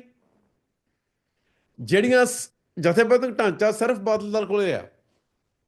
ਪੰਥਕ ਪਾਰਟੀਆਂ ਦੀ ਤਾਂ ਇਹ ਨੀਤੀ ਹੈ, ਕੁਛ ਹੋਵੇ, ਕੋਈ ਇਮੋਸ਼ਨਲ ਵੇਵ ਵਗੇ, ਉਹਦੇ ਚ ਲੋਕ ਸਾਨੂੰ ਵੋਟਾਂ ਪਾ ਦੇਣ, ਅਸੀਂ ਸੱਤਾ ਜਾ ਦਈਏ ਤੇ ਬਸ। ਨਹੀਂ, ਜੇ 89 ਦੁਹਰਾਇਆ ਵੀ ਜਾਵੇ ਅਸੈਂਬਲੀ ਇਲੈਕਸ਼ਨ ਦੇ ਵਿੱਚ, ਉਹਦਾ ਨਹੀਂ ਸਿੱਖਾਂ ਨੂੰ ਕੋਈ ਫਾਇਦਾ। Grass root level organisation optional ਨਹੀਂ ਗਈ, ਉਹ ਬੁਨਿਆਦੀ ਲੋੜ ਹੈ। ਸਿੱਖ ਕਿਸੇ ਵੀ ਮੁੱਦੇ ਤੇ ਮੂਵਮੈਂਟ ਨਹੀਂ ਚਲਾ ਸਕਦੇ। ਮੂਵਮੈਂਟਾਂ ਨੇ ਚੱਲ ਰਹੀਆਂ, ਇਹ ਸਿੱਖਾਂ ਨਾਲ ਬਹੁਤ ਜ਼ਿਆਦਾ ਕੋਝਾ ਮਜ਼ਾਕ ਹੈ। ਕਿਵੇਂ? ਦੋ ਤਰ੍ਹਾਂ ਦੀ ਪੋਲਿਟਿਕਸ ਹੈ। ਜਿਹੜੀ ਪੋਲਿਟਿਕਸ ਸਿੱਖ ਕਰ ਰਹੇ ਆ ਆਪਣੀ ਹੋਂਦ ਦੀ ਲੜਾਈ, ਜਿਹਦੇ ਅਸੀਂ ਹੱਕ 'ਚ ਹਾਂ, ਉਹਨੂੰ ਲੋਕੀ ਨਾਂ ਦਿੰਦੇ ਆ ਆਇਡੈਂਟੀਟੀ ਪੋਲਿਟਿਕਸ ਦਾ। ਜਿਹੜੀ ਪੋਲਿਟਿਕਸ ਨੂੰ ਮਾਰਕਸਿਸਟ ਤਰਜੀਹ ਦਿੰਦੇ ਆ, ਉਹਨੂੰ ਉਹ ਨਾਂ ਦਿੰਦੇ ਆ ਟ੍ਰੇਡ ਯੂਨੀਅਨ ਪੋਲਿਟਿਕਸ ਦਾ। ਜਦੋਂ ਦਰਬਾਰ ਸਾਹਿਬ ਦੇ ਹਮਲੇ ਤੋਂ ਬਾਅਦ ਵੱਡੀ ਪੱਧਰ ਤੇ ਮੂਵਮੈਂਟ ਸ਼ੁਰੂ ਹੋਈ, ਉਹ ਕੱਲੀ ਮਿਲੀਟੈਂਸੀ ਨਹੀਂ ਸੀ, ਉਹ ਇੱਕ ਪੋਲੀਟੀਕਲ ਮੂਵਮੈਂਟ ਵੀ ਸੀ। ਤੇ ਪੋਲੀਟੀਕਲ ਮੂਵਮੈਂਟ, ਜਦੋਂ ਪੋਲੀਟੀਕਲ ਮੂਵਮੈਂਟ ਆ ਜਿਹੜੀ, ਉਹਨੇ ਮਾਸਸ ਨੂੰ ਲਗਾਤਾਰ ਮੋਬਿਲਾਈਜ਼ ਕਰਨਾ, ਉਹਨੂੰ ਆਰਗੇਨਾਈਜ਼ ਕਰਨਾ। ਸਟੇਟ ਲਈ ਇਹ ਖਤਰਾ ਸੀ। ਸੋ ਸਟੇਟ ਨੇ ਉਹਨਾਂ ਦਿਨਾਂ 'ਚ ਜਿਹੜੇ ਕਿਸਾਨ ਯੂਨੀਅਨ ਆ, ਇਹਨਾਂ ਨੂੰ ਸ਼ਹਿ ਦੇਣੀ ਸ਼ੁਰੂ ਕਰਤੀ। ਤੇ 80s ਦੇ ਵਿੱਚ ਹੀ ਕਿਸਾਨ ਯੂਨੀਅਨ ਦੇ ਵੱਡੇ ਮੁਜ਼ਾਹਰੇ ਸ਼ੁਰੂ ਹੋ ਗਏ ਤੇ ਸਾਰਾ ਪੋਲੀਟੀਕਲ ਕਲਚਰ ਬਦਲਤਾ ਉਹਨਾਂ ਨੇ। ਹੁਣ ਕਿਸਾਨ ਯੂਨੀਅਨਾਂ ਕਿਸਾਨਾਂ ਦੇ ਮੁੱਦਿਆਂ ਤੇ ਮੋਰਚੇ ਲਾਉਂਦੀਆਂ। ਸਭ ਤੋਂ ਵੱਡਾ ਮੋਰਚਾ ਕਿਸਾਨ ਮੋਰਚਾ ਸੀ, ਹੁਣ ਤੱਕ ਦਾ ਸਭ ਤੋਂ ਵੱਡਾ ਮੋਰਚਾ, ਤੇ ਉਹਦੀ ਕੋਈ ਮੰਗ ਹੀ ਨਹੀਂ ਸੀ। ਉੜਦੇ ਸੀ ਵੀ ਸਾਨੂੰ ਹੋਰ ਨਾ ਮਾਰੋ। ਕਿਸਾਨ ਮਾਰੂ ਨੀਤੀਆਂ ਤਾਂ ਪਹਿਲਾਂ ਹੀ ਲਾਗੂ ਹੋਈਆਂ ਹੋਈਆਂ। ਪਹਿਲੀਆਂ ਨੀਤੀਆਂ ਜਿਹੜੀਆਂ ਕਿਸਾਨ ਮਾਰੂ ਹੈ, ਉਹ ਬਦਲਣ ਦੀ ਮੰਗ ਹੀ ਨਹੀਂ ਸੀ। ਸੰਵਿਧਾਨਕ ਢਾਂਚੇ ਨੂੰ ਤਬਦੀਲ ਕਰਨ ਦੀ ਕੋਈ ਮੰਗ ਨਹੀਂ ਸੀ। ਪੰਜਾਬ ਲਈ ਵੱਧ ਅਧਿਕਾਰਾਂ ਦੀ ਕੋਈ ਮੰਗ ਨਹੀਂ ਸੀ। ਹੁਣ ਕਿਸਾਨ ਮੋਰਚਾ ਕੀ ਕਰ ਰਿਹਾ? ਅੱਜ ਦਾ ਕਿਸਾਨ ਮੋਰਚਾ ਵੀ, ਡੱਲੇਵਾਲ ਸਾਹਿਬ ਜੇ ਆਪਦੀ ਜਾਨ ਦੇ ਜਾਣ ਸਾਨੂੰ ਦੁੱਖ ਹੋਊਗਾ, ਪਰ ਕਿਸਾਨ ਮੋਰਚਾ ਸਿੱਖਾਂ ਨੂੰ ਸਿਆਸੀ ਪਿੜ ਚੋਂ ਬਾਹਰ ਕੱਢ ਕੇ ਟ੍ਰੇਡ ਯੂਨੀਅਨ ਪੋਲਿਟਿਕਸ ਅੰਦਰ ਲੈ ਕੇ ਆ ਰਿਹਾ।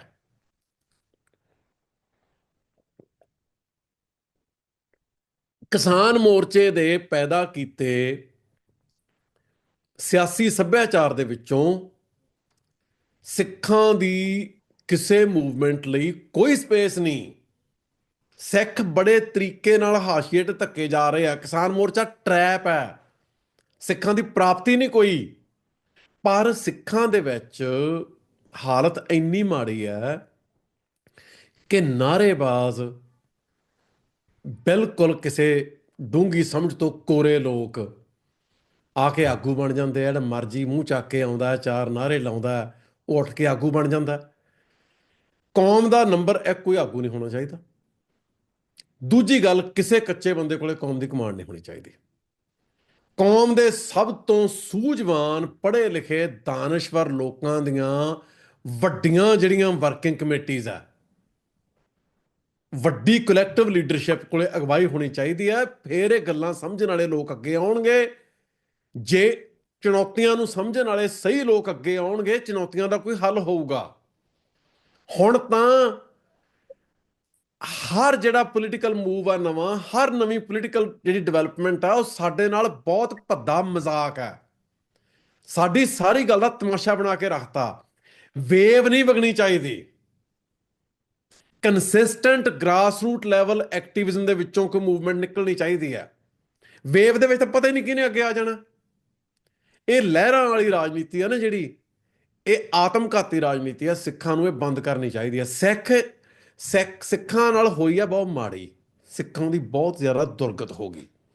ਸੋ ਸਿੱਖ ਹੋ ਗਏ ਪ੍ਰੈਗਮੈਟਿਕ, ਤੇ ਸਿੱਖ ਹੁਣ ਕਹਿੰਦੇ ਚਲੋ ਕੰਮ ਚੱਲਣ ਲੱਗਾ, ਤੇ ਬੰਦਾ ਆਇਆ, ਕੋਈ ਕੰਮ ਚੱਲਣ ਲੱਗਾ, ਉਹਦੀ ਸਪੋਰਟ ਕਰ ਦਿਓ। ਨਹੀਂ, ਕੰਮ ਨਹੀਂ ਚੱਲਣ ਲੱਗਾ। ਨਵਾਂ ਭੁਲੇਖਾ ਖੜਾ ਹੋਣ ਲੱਗਾ, ਤੁਹਾਡੇ ਲਈ ਨਵਾਂ ਟਰੈਪ ਸੈੱਟ ਹੋਣ ਲੱਗਾ। ਕਿਸਾਨ ਯੂਨੀਅਨਾਂ ਦੀ ਐਕਟੀਵਿਟੀ ਦੇ ਵਿੱਚੋਂ ਸਿਰਫ ਲੈਫਟ ਦਾ ਭਵਿੱਖ ਹੈ, ਸਿੱਖਾਂ ਦਾ ਕੋਈ ਭਵਿੱਖ ਨਹੀਂ। ਲੈਫਟ ਨੇ ਕਦੇ ਇਫੈਕਟਿਵਲੀ ਇੰਡੀਅਨ ਨੈਸ਼ਨਲਿਜ਼ਮ ਨੂੰ ਕੋਈ ਚੈਲੰਜ ਨਹੀਂ ਖੜਾ ਕੀਤਾ। ਲੈਫਟ ਦੇ ਸਾਹਿਤਕਾਰਾਂ ਨੇ, ਸਿਆਸਤਦਾਨਾਂ ਨੇ ਇੰਡੀਅਨ ਨੈਸ਼ਨਲਿਜ਼ਮ ਦੀ ਵਕਾਲਤ ਕੀਤੀ ਹੈ, ਉਹਦੇ ਤੇ ਸਹੀ ਪਾਈ ਹੈ। ਲੈਫਟ ਦੀਆਂ ਨੀਤੀਆਂ ਸਿੱਖ ਮਾਰੂ ਰਹੀਆਂ। ਲੈਫਟ ਨੇ ਸਿੱਖ ਜ਼ਬਰ ਲਈ, ਇੰਡੀਅਨ ਸਟੇਟ ਦੇ ਸਿੱਖਾਂ ਉੱਤੇ ਢਾਏ ਜਾਂਦੇ ਜ਼ਬਰ ਲਈ ਜ਼ਮੀਨ ਤਿਆਰ ਕੀਤੀ ਹੈ, ਤੇ ਲਗਾਤਾਰ ਸਿੱਖਾਂ ਨੂੰ ਵਿਚਾਰਧਾਰਕ ਪੱਖ ਤੋਂ ਹਾਸ਼ੀਏ ਤੇ ਧੱਕ ਕੇ ਰੱਖਿਆ, ਤੇ ਸਟੇਟ ਤੇ ਉਹਨਾਂ ਦੀ ਵਾਇਲੈਂਸ ਨੂੰ ਲੈਜੀਟੀਮਾਈਜ਼ ਕੀਤਾ। ਕਿਸਾਨ ਮੋਰਚੇ ਜਿਹੜੇ ਆ ਇਹ ਬੰਦ ਹੋਣੇ ਚਾਹੀਦੇ ਆ। ਸਿੱਖਾਂ ਨੂੰ ਕਿਸਾਨ ਮੋਰਚਿਆਂ 'ਚ ਕਿਸੇ ਕਿਸਮ ਦਾ ਹਿੱਸਾ ਲੈਣਾ ਬੰਦ ਕਰਨਾ ਚਾਹੀਦਾ ਹੈ। ਪੋਲੀਟੀਕਲ ਮੂਵਮੈਂਟ ਸ਼ੁਰੂ ਕਰਨੀ ਚਾਹੀਦੀ ਹੈ। ਇਹ ਮੁਜ਼ਾਹਰੇ ਕਿਸੇ ਸਿਆਸੀ ਲਹਿਰ ਵੱਲੋਂ ਕੀਤੇ ਜਾਣੇ ਚਾਹੀਦੇ ਆ। ਉਹ ਸਿਆਸੀ ਲਹਿਰ ਲਈ ਨੌਜਵਾਨਾਂ ਨੂੰ ਅੱਗੇ ਆਉਣਾ ਚਾਹੀਦਾ। ਨਵੀਆਂ ਪਾਰਟੀਆਂ ਬਣਾਓ, ਨਵੀਂ ਲੀਡਰਸ਼ਿਪ ਲੈ ਕੇ ਆਓ। ਪੁਰਾਣੇ ਸਿਆਣੇ ਬੰਦੇ ਵੀ ਲਓ ਵਿੱਚ, ਉਹਦੇ ਨੌਜਵਾਨ ਵੀ ਲਓ। ਤਜਰਬੇ ਦੀ ਵੀ ਲੋੜ ਹੁੰਦੀ ਹੈ, ਪੁਰਾਣੀ ਵਿਜ਼ਡਮ ਦੀ ਵੀ ਲੋੜ ਹੁੰਦੀ ਹੈ, ਨਵੇਂ ਖੂਨ ਦੀ ਵੀ ਲੋੜ ਹੁੰਦੀ ਹੈ। ਹਰ ਚੀਜ਼ ਦੀ ਲੋੜ ਹੈ। ਸੋ ਇਹ ਤਾਂ ਜਿਹੜਾ ਜੋ ਕੁਝ ਹੁਣ ਹੋ ਰਿਹਾ, ਉਹ ਤਾਂ ਤਮਾਸ਼ਾ ਬਣ ਗਿਆ। ਤੁਸੀਂ ਸਵਾਲ ਨਹੀਂ ਕਰ ਸਕਦੇ।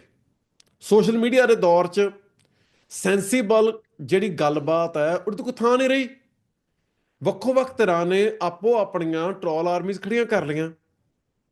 ਤੁਸੀਂ ਕੁਝ ਬੋਲੋ, ਕਿਸੇ ਧਿਰ ਬਾਰੇ ਕੋਈ ਜੈਨੂਨ ਸਵਾਲ ਵੀ ਕਰੋ, ਗਾਲੀ ਗਲੋਚਾਂ, ਤੁਹਾਡੀਆਂ ਫੋਟੋ ਐਡਿਟ ਕਰਨੀਆਂ, ਤੁਹਾਡੇ ਪਰਿਵਾਰ ਦੀਆਂ ਧੀਆਂ ਭੈਣਾਂ ਦੀਆਂ ਅਸ਼ਲੀਲ ਤਰੀਕੇ ਨਾਲ ਫੋਟੋ ਐਡਿਟ ਕਰਨੀਆਂ। ਇਹ ਕੋਈ ਗੱਲ ਹੈ? ਇਹ ਕਿੱਧਰ ਦੇ ਸਿੱਖ ਆ ਗਏ? ਇਹ ਕਿਹੜੀ ਇਹ ਸਿੱਖ ਲਹਿਰ ਹੈ? ਇਹ ਬਹੁਤ ਜ਼ਿਆਦਾ ਦੁਖਾਂਤਕ ਹੈ। ਬਹੁਤ ਘਟੀਆ ਤਮਾਸ਼ਾ ਬਣਿਆ ਸਾਰੀ ਰਾਜਨੀਤੀ ਦਾ। ਸੋ ਇਹ ਤਾਂ ਜਿਹੜਾ ਮੈਂ ਤਾਂ ਇਹ ਗੱਲ ਜ਼ੋਰ ਦੇ ਕੇ ਕਹਿਣੀ ਚਾਹੁੰਦਾ, ਇਹ ਕੰਮ ਬੰਦ ਹੋਣੇ ਚਾਹੀਦੇ ਆ। ਬਿਲਕੁਲ। ਸਿੱਖਾਂ ਨੂੰ ਇਹ ਗੱਲ ਸਮਝ ਲੈਣੀ ਚਾਹੀਦੀ ਆ। ਕਲੈਕਟਿਵ ਸੂਝਵਾਨ ਬੰਦਿਆਂ ਦੀ ਕਲੈਕਟਿਵ ਲੀਡਰਸ਼ਿਪ ਖੜੀ ਕੀਤੇ ਬਗੈਰ, ਗ੍ਰਾਸ ਰੂਟ ਲੈਵਲ ਦੀ ਪੋਲੀਟੀਕਲ ਨੈਟਵਰਕਿੰਗ ਕੀਤੇ ਬਗੈਰ ਸਿੱਖਾਂ ਦਾ ਕੋਈ ਸਿਆਸੀ ਭਵਿੱਖ ਨਹੀਂ। ਤੇ ਸਿੱਖਾਂ ਦੇ ਸਾਹਮਣੇ ਜਿਹੜੀਆਂ ਚੁਣੌਤੀਆਂ ਆਉਣ ਵਾਲੇ ਕੁਝ ਸਾਲਾਂ 'ਚ ਆ ਰਹੀਆਂ, 5-10 ਸਾਲਾਂ 'ਚ, ਤੁਸੀਂ ਦੇਖੋ ਕਸ਼ਮੀਰ ਦੀ ਮੂਵਮੈਂਟ ਦੀ ਕੋਈ ਇੰਟਰਨੈਸ਼ਨਲ ਗੱਲਬਾਤ ਵੀ ਸੀ। ਕਸ਼ਮੀਰ ਦੀ ਮੂਵਮੈਂਟ ਨੂੰ ਪਾਕਿਸਤਾਨ ਦੀ ਸਪੋਰਟ ਵੀ ਸੀ।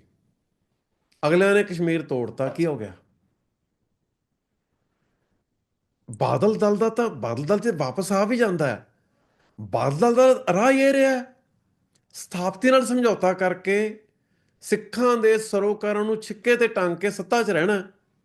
ਉਹ ਜੇ ਮੁੜ ਕੇ ਵੀ ਆ ਜਾਣਗੇ, ਭਗਵੰਤ ਮਾਨ ਤੋਂ ਕੋਈ ਜ਼ਮੀਨ ਅਸਮਾਨ ਦਾ ਫਰਕ ਤਾਂ ਨਹੀਂ ਹੋਣਾ। ਥੋੜੇ ਜਿਹੇ ਚੰਗੇ ਹੋਣਗੇ, ਬਹੁਤ ਜ਼ਿਆਦਾ ਫਰਕ ਤਾਂ ਨਹੀਂ ਹੋਣਾ। ਕਾਂਗਰਸ ਤੋਂ ਵੀ ਥੋੜੇ ਜਿਹੇ ਚੰਗੇ ਹੋਣਗੇ, ਭਗਵੰਤ ਮਾਨ ਤੋਂ ਵੀ ਚੰਗੇ ਹੋਣਗੇ। ਪਰ ਜਿਸ ਕਿਸਮ ਦੀ ਲੀਡਰਸ਼ਿਪ ਸਿੱਖਾਂ ਨੂੰ ਚਾਹੀਦੀ ਹੈ, ਉਹ ਲੀਡਰਸ਼ਿਪ ਅਕਾਲੀ ਦਲ ਬਾਦਲ ਨਹੀਂ ਦੇ ਸਕਦਾ। ਇਹਨਾਂ ਦਾ ਬਾਹਲਾ ਕੁਛ ਹੈ ਸਰਕਾਰ ਕੋਲੇ, ਇਹਨਾਂ ਨੂੰ ਨਹੀਂ ਉਹ ਚੱਲਣ ਦੇ ਸਕਦੇ। ਨਵੀਂ ਫਰੈਸ਼ ਲੀਡਰਸ਼ਿਪ ਸਾਹਮਣੇ ਆਉਣੀ ਚਾਹੀਦੀ ਹੈ, ਫਰੈਸ਼ ਢਾਂਚੇ ਸਾਹਮਣੇ ਆਉਣੇ ਚਾਹੀਦੇ ਆ। ਨਹੀਂ ਤਾਂ ਰੱਬ ਕਰੇ ਮੇਰੀਆਂ ਗੱਲਾਂ ਸੱਚੀਆਂ ਸਾਬਤ ਨਾ ਹੋਣ, ਪਰ ਅਗਲੇ ਜਿਸ ਤਰੀਕੇ ਨਾਲ, ਜਿੰਨੀ ਅਗਰੈਸਿਵਲੀ, ਜਿੰਨੇ ਸਿਸਟੇਮੈਟਿਕ ਤਰੀਕੇ ਨਾਲ ਬੀਜੇਪੀ ਜਾਲ ਫੈਲਾ ਰਹੀ ਆ ਨਾ, ਹਜੇ ਤਾਂ ਜਾਲ ਫੈਲ ਰਿਹਾ। ਜਿੱਦੇ ਉਹ ਜਾਲ 'ਚ ਫਸਾਉਣ ਤੋਂ ਬਾਅਦ ਸਾਡੇ ਤੇ ਐਕਚੁਅਲ ਵਾਇਲੈਂਸ ਸ਼ੁਰੂ ਹੋਈ, ਸਾਡੀਆਂ ਸੰਸਥਾਵਾਂ ਜਿਹੜੀਆਂ ਉਹ ਖਤਮ ਹੋਣੀਆਂ ਸ਼ੁਰੂ ਹੋਈਆਂ, ਉਹਦੇ ਪਤਾ ਲੱਗਣਾ। ਸੋ ਅੱਜ ਜਾਗਣ ਦੀ ਲੋੜ ਹੈ। ਕਿਸਾਨ ਮੋਰਚੇ ਸਿੱਖਾਂ ਨੂੰ ਪੋਲੀਟੀਕਲੀ ਇੱਕ ਸੂਡੋ ਮੂਵਮੈਂਟ 'ਚ ਐਨਗੇਜ ਕਰਕੇ ਸਿੱਖਾਂ ਨੂੰ ਪੋਲੀਟੀਕਲੀ ਐਗਜ਼ੌਸਟ ਕਰਨ ਦਾ ਤਰੀਕਾ ਹੈ, ਤਾਂ ਕਿ ਜਿਹੜੀ ਅਸਲੀ ਲੜਾਈ ਲੜਨ ਦੀ ਉਹਨਾਂ ਨੂੰ ਲੋੜ ਹੈ, ਉਧਰ ਨੂੰ ਉਹ ਮੂੰਹ ਨਾ ਕਰ ਸਕਣ। ਬਿਲਕੁਲ ਪ੍ਰਸ਼ਨਦੀਪ ਸਿੰਘ ਜੀ, ਕਾਫੀ ਮਤਲਬ ਜਿਹੜੀਆਂ ਤੁਹਾਡੀਆਂ ਟਿੱਪਣੀਆਂ ਨੇ, ਤੁਹਾਡਾ ਵਿਊ ਪੁਆਇੰਟ ਹੈ ਜਿਹੜਾ ਸਾਰੀਆਂ ਗੱਲਾਂ ਨੂੰ ਲੈ ਕੇ, ਸਾਰੇ ਖਾਸ ਤੌਰ ਤੇ ਚਾਹੇ ਉਹ ਪੋਲੀਟੀਕਲ ਥਿੰਕਿੰਗ ਹੋਵੇ, ਮਤਲਬ ਇੰਟੈਲੈਕਚੁਅਲ ਦੇ ਪੱਧਰ ਤੇ, ਚਾਹੇ ਉਹ ਪ੍ਰੈਕਟੀਕਲ ਇਸ ਟਾਈਮ ਜਿਹੜੀਆਂ ਸਿਚੁਏਸ਼ਨਸ ਵਾਪਰ ਰਹੀਆਂ ਨੇ ਉਹਨਾਂ ਨੂੰ ਲੈ ਕੇ ਇੱਕ ਐਕਟਿਵਿਸਟ ਦੇ ਨਜ਼ਰੀਏ ਤੋਂ ਜੇ ਕਹਿਣਾ ਹੋਵੇ ਤਾਂ ਕਾਫੀ ਤੁਸੀਂ ਵਿਊ ਪੁਆਇੰਟ ਸਾਡੇ ਨਾਲ ਸ਼ੇਅਰ ਕੀਤੇ ਆ ਇਹਨਾਂ ਸਾਰੇ ਮਸਲਿਆਂ ਦੇ ਉੱਤੇ। ਮਤਲਬ ਮੈਂ ਦਰਸ਼ਕਾਂ ਨੂੰ ਵੀ ਇਹ ਜ਼ਰੂਰ ਦੱਸਣਾ ਚਾਹੁੰਦਾ, ਕਿਉਂਕਿ ਮੈਂ ਸਟਾਰਟਿੰਗ ਦੇ ਵਿੱਚ ਇਹ ਗੱਲ ਕੀਤੀ ਸੀ ਕਿ ਅੱਜ ਅਸੀਂ ਬੜੇ ਗੰਭੀਰ ਮਸਲੇ ਤੇ ਗੱਲਬਾਤ ਕਰ ਰਹੇ ਹਾਂ, ਤਾਂ ਇਸ ਕਰਕੇ ਪ੍ਰੋਗਰਾਮ ਥੋੜਾ ਲੰਮਾ ਵੀ ਚੱਲਿਆ। ਪਰ ਸਾਡੇ ਦਰਸ਼ਕਾਂ ਨੂੰ ਇਸ ਪ੍ਰੋਗਰਾਮ ਦੇ ਵਿੱਚੋਂ ਮੈਂ ਆਸ ਕਰਦਾ ਕਿ ਕਾਫੀ ਜਿਹੜੀਆਂ ਡਿਟੇਲਡ ਜਾਣਕਾਰੀਆਂ ਨੇ ਖਾਲਿਸਤਾਨ ਨੂੰ ਲੈ ਕੇ, ਪੰਜਾਬ ਦੇ ਵਿੱਚ ਸਿੱਖਾਂ ਦੀ ਸਟਰਗਲ ਜਹਿਦ ਨੂੰ ਲੈ ਕੇ ਉਹ ਮਿਲਣਗੀਆਂ। ਤੇ ਜਿਹੜੀ ਗੱਲ ਸਟਾਰਟਿੰਗ ਦੇ ਵਿੱਚ ਅਸੀਂ ਕੀਤੀ ਥਿਓਰੈਟੀਕਲ ਫਾਊਂਡੇਸ਼ਨ ਦੀ ਕਿਸੇ ਵੀ ਸਟੇਟ ਬਿਲਡਿੰਗ ਦੇ ਲਈ, ਤਾਂ ਉਹਦੇ 'ਚ ਜਿਵੇਂ ਗੱਲਬਾਤ ਦੇ ਵਿੱਚੋਂ ਇਹ ਗੱਲ ਨਿਕਲ ਰਹੀ ਸੀ ਕਿ ਸਟੇਟ ਦੀ ਇੰਪੋਰਟੈਂਸ ਇਸ ਮਾਮਲੇ 'ਚ ਵੀ ਹੁੰਦੀ ਆ ਕਿ ਉਹ ਗਿਆਨ ਨੂੰ ਕੰਟਰੋਲ ਕਰਦੀ ਆ। ਤੇ ਸਿੱਖਾਂ ਦੇ ਕੋਲ ਅੱਜ ਰਾਜ ਨਾ ਹੋਣ ਦੇ ਚੱਲਦਿਆਂ ਆਪਣੇ ਇੰਸਟੀਚਿਊਟ, ਆਪਣੀਆਂ ਯੂਨੀਵਰਸਿਟੀਜ਼ ਜਾਂ ਆਪਣੇ ਗਿਆਨ ਦੇ ਜਿਹੜੇ ਅਦਾਰੇ ਆ ਉਹ ਸਥਾਪਿਤ ਕਰਨ ਦੀ ਗੁੰਜਾਇਸ਼ ਉਸ ਤਰੀਕੇ ਦੀ ਨਹੀਂ ਆ। ਪਰ ਟੈਕਨੋਲੋਜੀ ਦੇ ਨਾਲ ਤੇ ਖਾਸ ਤੌਰ ਤੇ ਕੋਵਿਡ ਤੋਂ ਬਾਅਦ ਜਿਸ ਤਰੀਕੇ ਦੇ ਨਾਲ ਹੁਣ ਆਨਲਾਈਨ ਐਜੂਕੇਸ਼ਨ ਜਿਹੜੀ ਆ ਉਹ ਕਾਫੀ ਪ੍ਰਫੁੱਲਤ ਹੋਈ ਆ, ਤਾਂ ਉਸੇ ਦੇ ਚੱਲਦਿਆਂ ਵੈਨਕੂਵਰ ਇੰਸਟੀਚਿਊਟ, ਪ੍ਰਭ ਸ਼ਰਨਦੀਪ ਸਿੰਘ ਤੇ ਪ੍ਰਭ ਸ਼ਰਨਵੀਰ ਸਿੰਘ ਦੋਵੇਂ ਰਿਨੋਨਡ ਇੰਟੈਲੈਕਚੁਅਲ ਨੇ ਪੰਥ ਦੇ, ਤੇ ਇਹਨਾਂ ਦੇ ਵੱਲੋਂ ਜਿਹੜਾ ਵੈਨਕੂਵਰ ਇੰਸਟੀਚਿਊਟ ਆ ਉਹ ਐਸਟੈਬਲਿਸ਼ ਕੀਤਾ ਗਿਆ ਤੇ ਇਹਨੂੰ ਚਲਾ ਰਹੇ ਆ, ਜਿਹਦੇ 'ਚ ਵੱਖੋ ਵੱਖ ਸਬਜੈਕਟਸ, ਵੱਖੋ ਵੱਖ ਟੌਪਿਕਸ ਦੇ ਉੱਤੇ ਇਹ ਕੋਰਸਿਸ ਪ੍ਰੋਵਾਈਡ ਕਰਦੇ ਆ। ਜਿਹਦੇ 'ਚ ਇੱਕ ਕੋਰਸ ਜਿਹਦੇ ਬਾਰੇ ਇਹਨਾਂ ਨੇ ਜਾਣਕਾਰੀ ਵੀ ਸਾਂਝੀ ਕੀਤੀ ਸੀ, ਖਾਲਿਸਤਾਨ ਥਿਊਰੀ ਐਂਡ ਪ੍ਰੈਕਟਿਸ, 13 ਹਫ਼ਤਿਆਂ ਦਾ ਆਨਲਾਈਨ ਕੋਰਸ ਆ। ਇਸੇ ਤਰੀਕੇ ਦੇ ਨਾਲ ਹੋਰ ਵੱਖੋ ਵੱਖਰੇ ਕੋਰਸਿਸ ਨੇ ਜਿਨ੍ਹਾਂ ਨੂੰ ਤੁਸੀਂ vancouverinstitute.net ਦੀ ਵੈਬਸਾਈਟ ਦੇ ਉੱਤੇ ਜਾ ਕੇ ਦੇਖ ਸਕਦੇ ਹੋ ਤੇ ਉੱਥੋਂ ਕੋਰਸ ਜਿਹੜੇ ਆ ਲੈ ਸਕਦੇ ਹੋ। ਤਾਂ ਸਿੱਖ ਯੂਥ ਦੇ ਲਈ ਖਾਸ ਤੌਰ ਤੇ ਅੱਜ ਬੜੀ ਇਹ ਜ਼ਰੂਰੀ ਗੱਲ ਆ ਕਿ ਉਹ ਭਾਵੇਂ ਆਪਣੀ ਐਜੂਕੇਸ਼ਨ ਜਿਹੜੀ ਆ ਉਹ ਕਿਸੇ ਹੋਰ ਸਟੇਟ ਵੱਲੋਂ ਚਲਾਏ ਜਾ ਰਹੇ ਇੰਸਟੀਚਿਊਟਸ ਦੇ ਵਿੱਚ ਲੈ ਰਹੇ ਆ, ਪਰ ਸਿੱਖਾਂ ਦੇ ਜਿਹੜੇ ਆਪਣੇ ਇਸ ਤਰੀਕੇ ਦੇ ਆਨਲਾਈਨ ਪਲੇਟਫਾਰਮਸ ਨੇ, ਇੰਸਟੀਚਿਊਟਸ ਨੇ, ਉਹਨਾਂ ਨੂੰ ਜ਼ਰੂਰ ਯੂਜ਼ ਕਰਨ ਤੇ ਇਹਨਾਂ ਦੇ ਵਿੱਚ ਐਡਮਿਟ ਹੋ ਕੇ ਜਿਹੜੇ ਸਿੱਖ ਪੋਲਿਟਿਕਸ ਨਾਲ ਰਿਲੇਟਡ ਕੋਰਸਿਸ ਨੇ ਉਹ ਕਰਨ, ਤਾਂ ਕਿ ਅਸੀਂ ਜਿਹੜੀ ਇੱਕ ਵਧੀਆ ਤੇ ਸੋਲਿਡ ਸਟੇਟ ਬਿਲਡਿੰਗ ਦੀ ਜਿਹੜੀ ਆ ਉਹ ਸ਼ੁਰੂਆਤ ਕਰ ਸਕੀਏ। ਤੇ ਸਾਡੀ ਜਨਰੇਸ਼ਨ, ਖਾਸ ਤੌਰ ਤੇ ਮੈਂ ਆਪਣੀ ਜਨਰੇਸ਼ਨ ਜਿਹੜੇ ਨੌਜਵਾਨ ਆ ਉਹਨਾਂ ਨੂੰ ਇਹ ਬੇਨਤੀ ਕਰਦਾ ਕਿ ਪਿਛਲੇ ਸੰਘਰਸ਼ ਤੋਂ ਬਾਅਦ ਜਿਹੜੀ ਬੁਨਿਆਦ ਰੱਖੀ ਗਈ ਆ ਸਿੱਖ ਸੋਵਰੈਨਿਟੀ ਦੀ, ਉਹਦੇ ਤੇ ਜਿਹੜੀ ਮੰਜ਼ਿਲ ਉਸਾਰਨ ਦੀ ਜ਼ਿੰਮੇਵਾਰੀ ਇਹ ਹੁਣ ਸਾਡੀ ਜਨਰੇਸ਼ਨ ਦੇ ਹਿੱਸੇ ਆਈ ਆ। ਤੇ ਇਹਦੇ ਲਈ ਜ਼ਰੂਰੀ ਆ ਕਿ ਅਸੀਂ ਦੁਨੀਆ ਦੇ ਹਾਣ ਦੇ ਹੋ ਕੇ ਤੇ ਆਪਣੇ ਸਿਧਾਂਤ ਦੇ ਮੁਤਾਬਕ ਆਪਣੀ ਮਤਲਬ ਇੱਕ ਸਟਰੋਂਗ ਇੰਟੈਲੈਕਟ ਦੇ ਨਾਲ ਆਪਣੀ ਸਟੇਟ ਬਿਲਡਿੰਗ ਕਰੀਏ। ਤੇ ਮੈਂ ਇੱਕ ਵਾਰ ਫੇਰ ਦੱਸਦਾ ਕਿ vancouverinstitute.net ਇਹ ਵੈਬਸਾਈਟ ਆ, ਇਹਦੇ ਤੇ ਜਾ ਕੇ ਤੁਸੀਂ ਕੋਰਸਿਸ ਦੇ ਵਿੱਚ ਐਡਮਿਸ਼ਨਸ ਲੈ ਸਕਦੇ ਹੋ। ਪ੍ਰਭ ਸ਼ਰਨਦੀਪ ਸਿੰਘ ਜੀ, ਤੁਹਾਡਾ ਵੀ ਬਹੁਤ ਧੰਨਵਾਦ। ਤੁਸੀਂ ਬੜਾ ਕੀਮਤੀ ਸਮਾਂ ਤੁਹਾਡਾ ਤੇ ਤੁਸੀਂ ਸਮਾਂ ਕੱਢਿਆ ਤੇ ਇੰਨਾ ਲੰਮਾ ਸਮਾਂ ਇੰਨੀਆਂ ਡਿਟੇਲਡ ਜਾਣਕਾਰੀਆਂ ਜਿਹੜੀਆਂ ਉਹ ਸਾਡੇ ਦਰਸ਼ਕਾਂ ਦੇ ਨਾਲ ਸਾਂਝੀਆਂ ਕੀਤੀਆਂ। ਤੇ ਇਹ ਵਿਚਾਰਾਂ ਦਾ ਪ੍ਰਵਾਹ ਮੈਂ ਕੋਸ਼ਿਸ਼ ਕਰਾਂਗਾ ਕਿ TV 84 ਦੇ ਉੱਤੇ ਇਸ ਦਾ ਫੋਲਟ ਲਾਈਨਸ ਪ੍ਰੋਗਰਾਮ ਦੇ ਵਿੱਚ ਲਗਾਤਾਰ ਚੱਲਦਾ ਰਹੇ ਤੇ ਫਿਰ ਕਿਸੇ ਹੋਰ ਮਸਲੇ ਦੇ ਉੱਤੇ ਤੁਹਾਡੇ ਤੱਕ ਜ਼ਰੂਰ ਅਪਰੋਚ ਕਰਾਂਗੇ ਕਿ ਤੁਸੀਂ ਆ ਕੇ ਆਪਣੇ ਵਿਚਾਰ ਸਾਂਝੇ ਕਰੋ। ਅੱਜ ਸਾਡੇ ਨਾਲ ਜੁੜਨ ਦੇ ਲਈ ਮੈਂ ਤੁਹਾਡਾ ਬਹੁਤ ਧੰਨਵਾਦ ਕਰਦਾ ਤੇ ਨਾਲ ਹੀ ਸਾਡੇ ਸਾਰੇ ਦਰਸ਼ਕਾਂ ਦਾ ਵੀ ਮੈਂ ਬਹੁਤ ਧੰਨਵਾਦ ਕਰਦਾ। ਦਾ ਫੋਲਟ ਲਾਈਨਸ ਦੇ ਸ਼ੋਅ ਕੋਸ਼ਿਸ਼ ਕਰ ਰਹੇ ਹਾਂ ਕਿ ਰੈਗੂਲਰ ਅਸੀਂ ਤੁਹਾਡੇ ਤੱਕ ਹਫਤੇ ਦੇ ਵਿੱਚ 5 ਦਿਨ ਇਸ ਪ੍ਰੋਗਰਾਮ ਨੂੰ ਲੈ ਕੇ ਆਈਏ। ਕਈ ਵਾਰ ਗੈਪ ਪੈ ਜਾਂਦਾ ਹੈ, ਉਹਦੇ ਲਈ ਮਾਫੀ ਵੀ ਚਾਹੁੰਦੇ ਆ, ਪਰ ਤੁਹਾਡਾ ਵੀ ਕਾਫੀ ਤੁਹਾਡੀ ਸਪੋਰਟ ਮਿਲ ਰਹੀ ਆ। ਹਾਲਾਂਕਿ ਗਵਰਨਮੈਂਟ ਰੈਸਟ੍ਰਿਕਸ਼ਨਸ ਨੇ ਕਾਫੀ ਕੁਛ ਆ ਟੀਵੀ 84 ਦੇ ਉੱਤੇ, ਪਰ ਅਸੀਂ ਕੋਸ਼ਿਸ਼ ਕਰ ਰਹੇ ਹਾਂ ਕਿ ਪੰਥ ਪੰਜਾਬ ਦਾ ਤੇ ਹੱਕ ਇਨਸਾਫ ਦਾ ਨੈਰੇਟਿਵ ਜਿਹੜਾ ਆ ਉਹ ਸਥਾਪਿਤ ਕਰ ਸਕੀਏ ਉਹਨੂੰ, ਤੇ ਉਹ ਤੁਹਾਡੀ ਸਪੋਰਟ ਦੇ ਨਾਲ ਹੀ ਹੋ ਸਕਦਾ। ਟੀਵੀ 84 ਨੂੰ ਵੀ ਜਿਹੜੀ ਤੁਹਾਡੀ ਸਪੋਰਟ ਆ ਉਸ ਨੂੰ ਇਸੇ ਤਰ੍ਹਾਂ ਬਰਕਰਾਰ ਰੱਖੋ, ਤੇ ਹੋਰ ਵੀ ਜਿਹੜੀ ਆ ਸਪੋਰਟ ਜਿਵੇਂ ਵੀ ਤੁਸੀਂ ਕਰ ਸਕਦੇ ਹੋ, ਭਾਵੇਂ ਉਹ ਡੋਨੇਸ਼ਨਸ ਦੇ ਰਾਹੀਂ, ਭਾਵੇਂ ਉਹ ਲੋਕਾਂ ਤੱਕ ਸਾਡੀਆਂ ਵੀਡੀਓਜ਼ ਨੂੰ ਸ਼ੇਅਰ ਕਰਕੇ, ਸਾਡੇ ਚੈਨਲ ਨੂੰ ਸਬਸਕ੍ਰਾਈਬ ਕਰਕੇ ਉਹ ਵੀ ਜ਼ਰੂਰ ਕਰੋ। ਤੇ ਅਗਲੇ ਦਾ ਫੋਲਟ ਲਾਈਨਸ ਪ੍ਰੋਗਰਾਮ ਦੇ ਵਿੱਚ ਕਿਸੇ ਹੋਰ ਮਹਿਮਾਨ ਦੇ ਨਾਲ ਕਿਸੇ ਹੋਰ ਮਸਲੇ ਦੇ ਉੱਤੇ ਤੁਹਾਡੇ ਅੱਗੇ ਹਾਜ਼ਰ ਹੋਵਾਂਗੇ। ਉਦੋਂ ਤੱਕ ਰੱਬ ਰਾਖਾ।